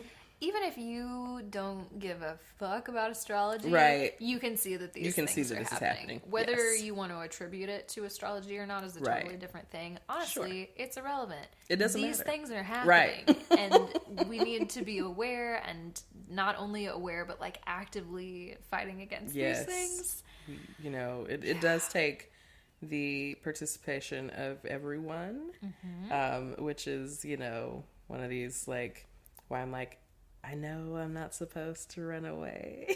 Right. But also, don't dissociate, be present. Be present. We have to, sit with it. We have to show up, because the work is here for us to do. Yeah. So that brings us to the last point, which I think is one that deserves some sitting with as well. Yeah. Thinking about, and you mentioned this sort of at the top when you were talking about Pluto, really confronting the shadow. Mm-hmm. And this article and I won't get into it entirely, but thinking about it in terms of the movie Us. This meeting the shadow, the U.S. meeting the shadow of all of the underlying stuff that it was built upon. Yes. So genocide of Native Americans, slavery, and capitalism, and just enslaved people, building what was to become this quote unquote great nation. Right. And the U.S. just kind of living and moving on without ever having addressed any of that. And now is the time for that to resurface. It's the time to, again, confront that shadow, which we see happening in our world, in our discourse publicly. Again, whether you are tired of it or not. Yes. It's why it's coming up. Yeah. It has to be addressed. We cannot move forward. We can't make progress until we actually confront the history and make positive changes. Like, yes. It just is what it is. Because it's so deeply ingrained in literally everything. Yes. Like, the amount of shit that needs to be pulled apart and examined, and, like, for any of this shit to be put back into place, like, it's just a lot. It's just a lot. It's a lot, and it's gonna be a lot, and we're all gonna have to be uncomfortable. And we're gonna have to lean into it together. Be cool with that. Just be cool. Sit with the discomfort. Sit with it. Don't try to change it. Don't try to make it go away. I'm also talking to myself because I love to dissociate, right? Like, again, escapism. The way I don't even realize it's happening sometimes. Like, but anyway, that's just, we need to all be, comfortable with discomfort. Yes. For the next couple of years. Yeah. And beyond, because, again, we're likely, it's not going to be like in 2024 or 2025, whenever, this transit is over. It's not going to be like, oh, and now it's over and we're great again. It's going to be like, all right, now, likely in some way or another, like, kind of pick up the pieces or let's start kind of reassembling this thing. Like, how do we work this out? I mean, I think about the examples when we talk about, like, overthrown governments and things like that. Like, think about I'm not saying think about if that happens in this country, but, like, think about the restructuring. Right, it could, right. Like, also I think about, like, Handmaid's Tale, and I'm like, God, I don't know. Oh, no. That's one of those shows that I couldn't watch. Oh, that's right. I watched the first few episodes, and then I was like, I don't have to do this to myself. I don't like the way it makes me feel. Girl, that is wild. And I'm like, I feel like, well, when the pandemic started, have we had a season since then? I can't remember. I think whatever the last season, it felt fairly light from the others. Okay. And I feel like it was needed because I was like, okay, we need to kind of wrap this story up, because I think just where we were in the time of the country when that show came out, I mean, we're all much. Like, ooh. It was a bit much. But it gives very Pluto return. Like, this could be the aftermath. It doesn't necessarily. So I think the thing is, Pluto doesn't necessarily tell us, like, things are going to be a certain way when that energy leaves. Right. It just is things are going to change. Yeah. And what that means. What that looks like is up to us. Yes, exactly. Which is both a scary and a hopeful thing. Right. It's, Ooh, I don't know about you, but I'm ready to take a break. I know. I'm like, all right. Let's take a break and come back to a nice, light Pisces moment of the week. Yes. And get the fuck out of here. Yes. Okay. If you'll remember from last week's episode, there was a piece of relatable content about grounding for the signs. This is a good time to practice some grounding. Yeah, whatever your grounding practice of choice is. This would be a good time, because I know talking about this brings up a lot of feelings probably for everyone. And so as we take a break, you take a break and you do some grounding real quick. Yeah. Pause the pod for a minute, take a deep breath, whatever works for you. We'll do the same. Yes. And we'll be right back. All right. And we're back. All right. Ready for our Pisces moment of the week. Yes. We have no preguntas this week, and we're just going to keep it moving. Keep it going. Yes. Do you want to hear about my Pisces moment of the week? Yes. Okay, so I have two, Mm-hmm. and I'm going to start with this one. So I went to a wedding reception last weekend. Okay. And it was a longtime friend of Jack's, and they did a similar thing to what we did, where they got married last year, but this was their 1 year anniversary party, and it was the reception, and they didn't get to have a big wedding initially, so yeah. So it was a bunch of Jack's longtime friends, and a lot of them either listen to the pod or know about the pod or see me posting about the pod, and like several of them were just like, oh yeah, I heard you have a podcast now. And some of them, like, I talk to on a regular basis, like Logan, shout out Logan. Hey. She's listening. I hope she's still listening. We haven't turned you off, have we? No. Her and I like had talked several times already, and so I knew that she was listening. But then a bunch of other people that I like hadn't talked to were like, oh, how's the podcast going? Blah, blah, blah. Aww. And then one person that I know, Ben, he introduced me to his girlfriend, and he was like, she's the one with the podcast. And I was like, oh, gosh, yay. cute. So that was like kind of fun and kind of exciting. But then everybody got drunk and was like, so tell me about rising signs. How do I figure out my rising sign? And one of them, oh my God, it was so funny. So my friend Logan, her husband Chris, he is like, oh my God, no, astrology, like, I'm not into it. But he was like, he was kind of like, I could tell he had had a few drinks because he was asking me questions about it. And I said, well, do you know what time you were born? And he said, hang on, let me go ask my mom. She's sitting 2 tables over.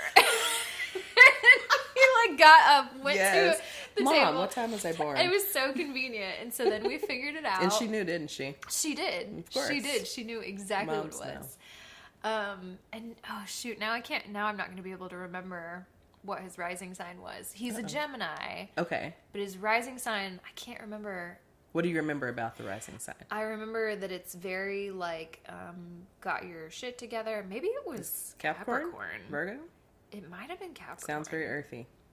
I think it was it was earthy, because he was like, oh, well, I do kind of present that way to other people. Like, I can kind of talk to anybody. I've got, other people look at me like I have it together, but he doesn't feel like he does. And then, or maybe that was, I don't know. It doesn't matter. But anyway, it does matter, Chris. You matter if you're listening to the podcast. You matter. But the point is, then one of Jack's other friends, Davis, was sitting over here, and he was asking. And so I was like, all right, let's everybody download the what app? The Sanctuary app. I got 4 people sitting at a table to download the Sanctuary app. Yes. I was telling them all how to look at the chart and like, click on little things. And I was like, and this will give you more information. So like, I know like the degrees and stuff are confusing. I don't totally know what they mean yet either. Like I felt like such a fucking expert, even though I don't know anything. Yes. But it was very funny. You were the resident expert. I felt like I was reading. I felt like people were coming up to me and I was reading their fortunes. Like that's. It kind of feels like tarot in the. It's like, oh, like we talked about this. Like the friends of mine that came over the weekend before, and like I was reading their charts and then kind of telling them the things. It's very like, I'm giving you a reading, but I'm really just looking at this information and like integrating now what I know about this. Yes. And giving, and they're like, oh, well, yeah. And this is like the magic in it. Like when people start really getting into their natal chart, it's like, oh, okay, yeah, okay, that is kind of interesting. Yes, that happened. And one of the people who was there, Grace. Hey, Grace. I don't know if I don't know if any of these people are listening. But hey to you if you are. Hey to you. She's an Aquarius. And then I was like, oh yeah, I guess I could kind of see you being an Aquarius. We pulled up her chart and she was a Cancer rising, and I was like, oh, that makes so much sense about your personality. And then I was like, and this, and this, and she was like having these realizations that I was like, oh, this is cool. It's so cool.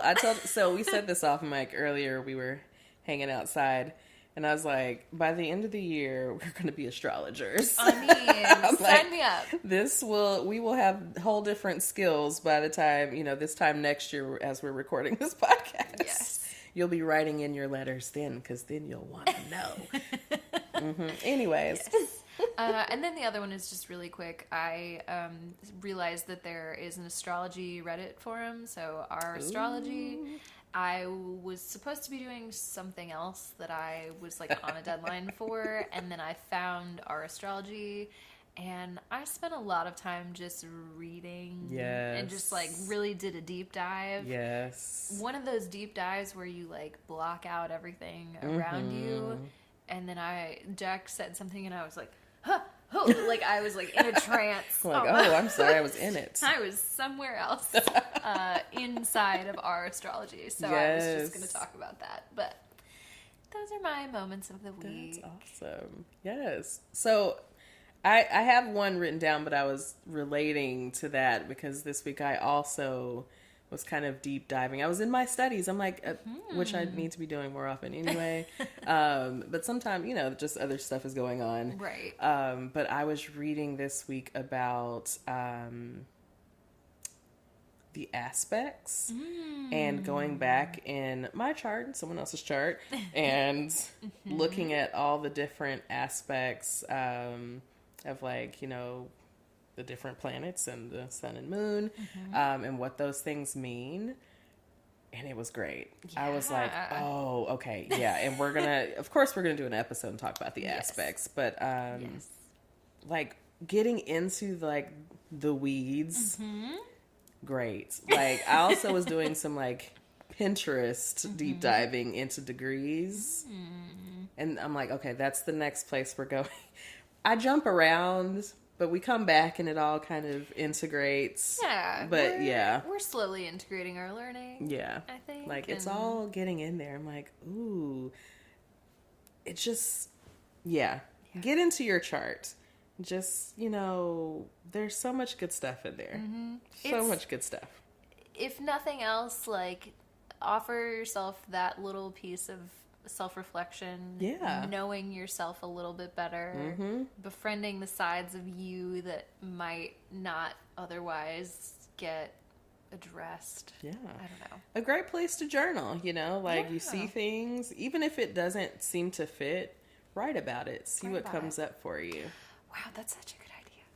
I feel like I have homework. I feel like my therapist just gave me homework. Yes, come on, homework. Yes. See what comes up. I love it. Okay, so my real Pisces moment of the week was recording the ad. So we now have an ad. Hey! You have likely heard it by now.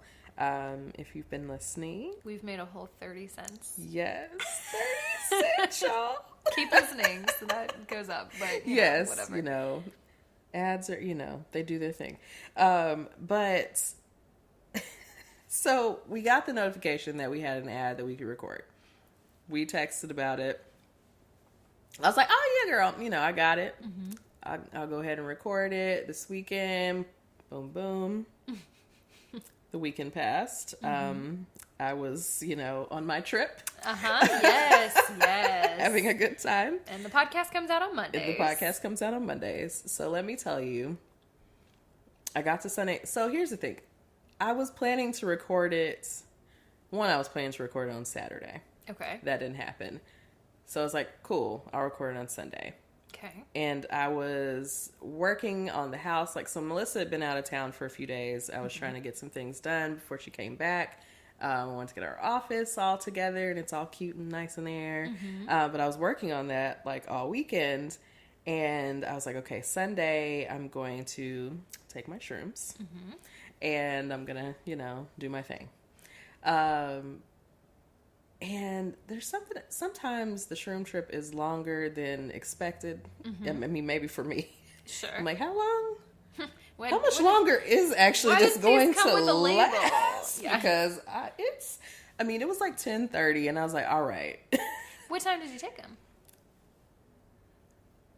Was it I think it was right before 5 o'clock. Okay. Is that about 5 hours? 5, 6 hours?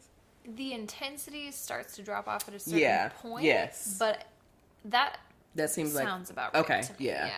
Because I've noticed that it's definitely a lot longer than I realized that you really do have to kind of plan that thing out. You have to dedicate a whole day. Yeah, because I was... Sometimes 2 days, depending on how it affects you. Yes. Yeah. Because, I mean, I was like, all right, now, when am I going to be able to, like, really get up from this space and, like, feel like things are, like, okay, things are back to normal now. Yeah. But, I mean, it was overall a good trip. But it was, like, all right now. Do you mind if I ask how much you took? So I took a gram. Oh, okay. Is that reasonable amount? Yeah. Because I had a bar and it was 4 grams, and that was the most I had taken. It said like one dose was the 2 grams, and like I had started just taking like it comes like 12 pieces or whatever, and so I was microdosing at first, just kind of seeing how I felt, and so then like that was the most I had taken, and I'm like that was enough. Yeah. I'm like, no, we're still lightweights here. So like, yeah. I was like, I don't know what would be happening if I had taken like a full dose. Now, I'll say I hung out with some people who did a lot of that. And I felt like around the time that I was around more of that, I felt like a standard dose was about a half eighth. Okay. That was too much for me. Yeah. Personally. Yeah. But I feel like that was pretty standard. Yeah. And then I knew a handful of people that were like, let's do a full eighth. Right? Oof. Again, not really my vibe. I'm not necessarily trying to like push my brain to its limits of, consciousness expanding. Yeah. I'm just trying to take it a little bit at a time. Yeah. It's been many years since any of that has happened for me personally. Yeah. Again, we talked about this couple episodes back. Yeah.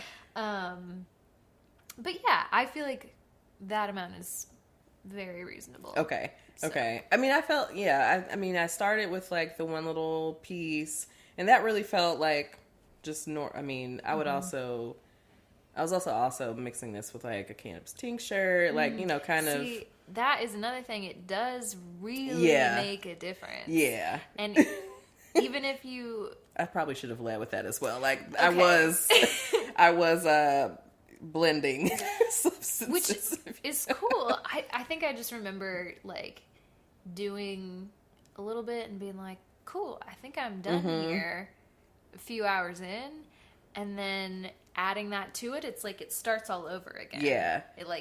And I took them at the same time. And so, like, I know about, like, how long the tincture takes. The other part that I forgot or didn't forget, realizing, like, the shrooms don't take as long as, like, weed takes, even, like, ingesting it. They don't take long at all to start kicking in. I'm like, oh, okay. I thought I had some time. Hold on. Yeah. This is happening now. Like, all right. Yeah. I don't know. Sometimes that sounds like a little bit of a rough way to start. That doesn't mean that it has to... Well, I mean, it was fine. Like, I was okay to start. It was just like, oh, this is starting now. All right. Well, and we're ready then. Okay. Right. But then, like, when that wave comes in from the weed, like, then it's like, all right. And it is a wave. It is a wave. And you gotta just ride it. And that's when, like, the kind of, like, more spiritual things were happening. This is the Pisces moment of the week. And this right here is the Pisces moment of the week. Because then there was like some, like you can kind of feel like a little dark moments, and I'm like, no. Yeah.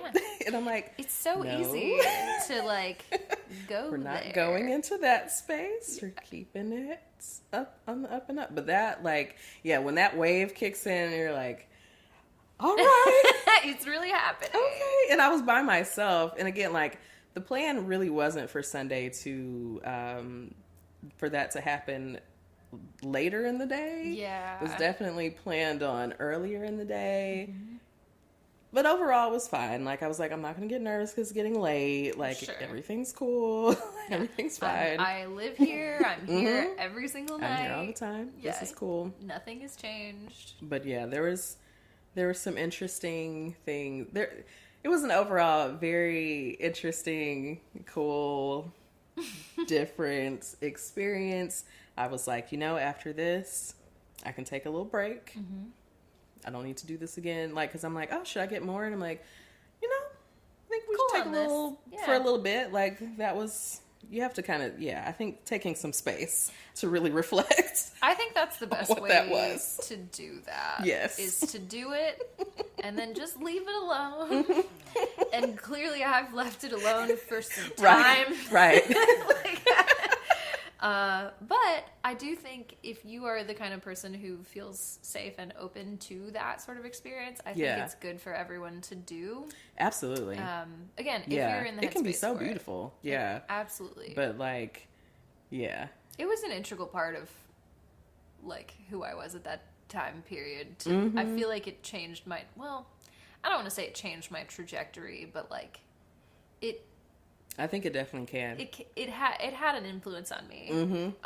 Again, I've talked about this before. My brain wasn't done growing yet, so that also is something that like I don't recommend. Like, I think people should do it. I mean, wait until your prefrontal cortex is formed. Yes. But also, let me not be encouraging people to do things, but also big caveat on that.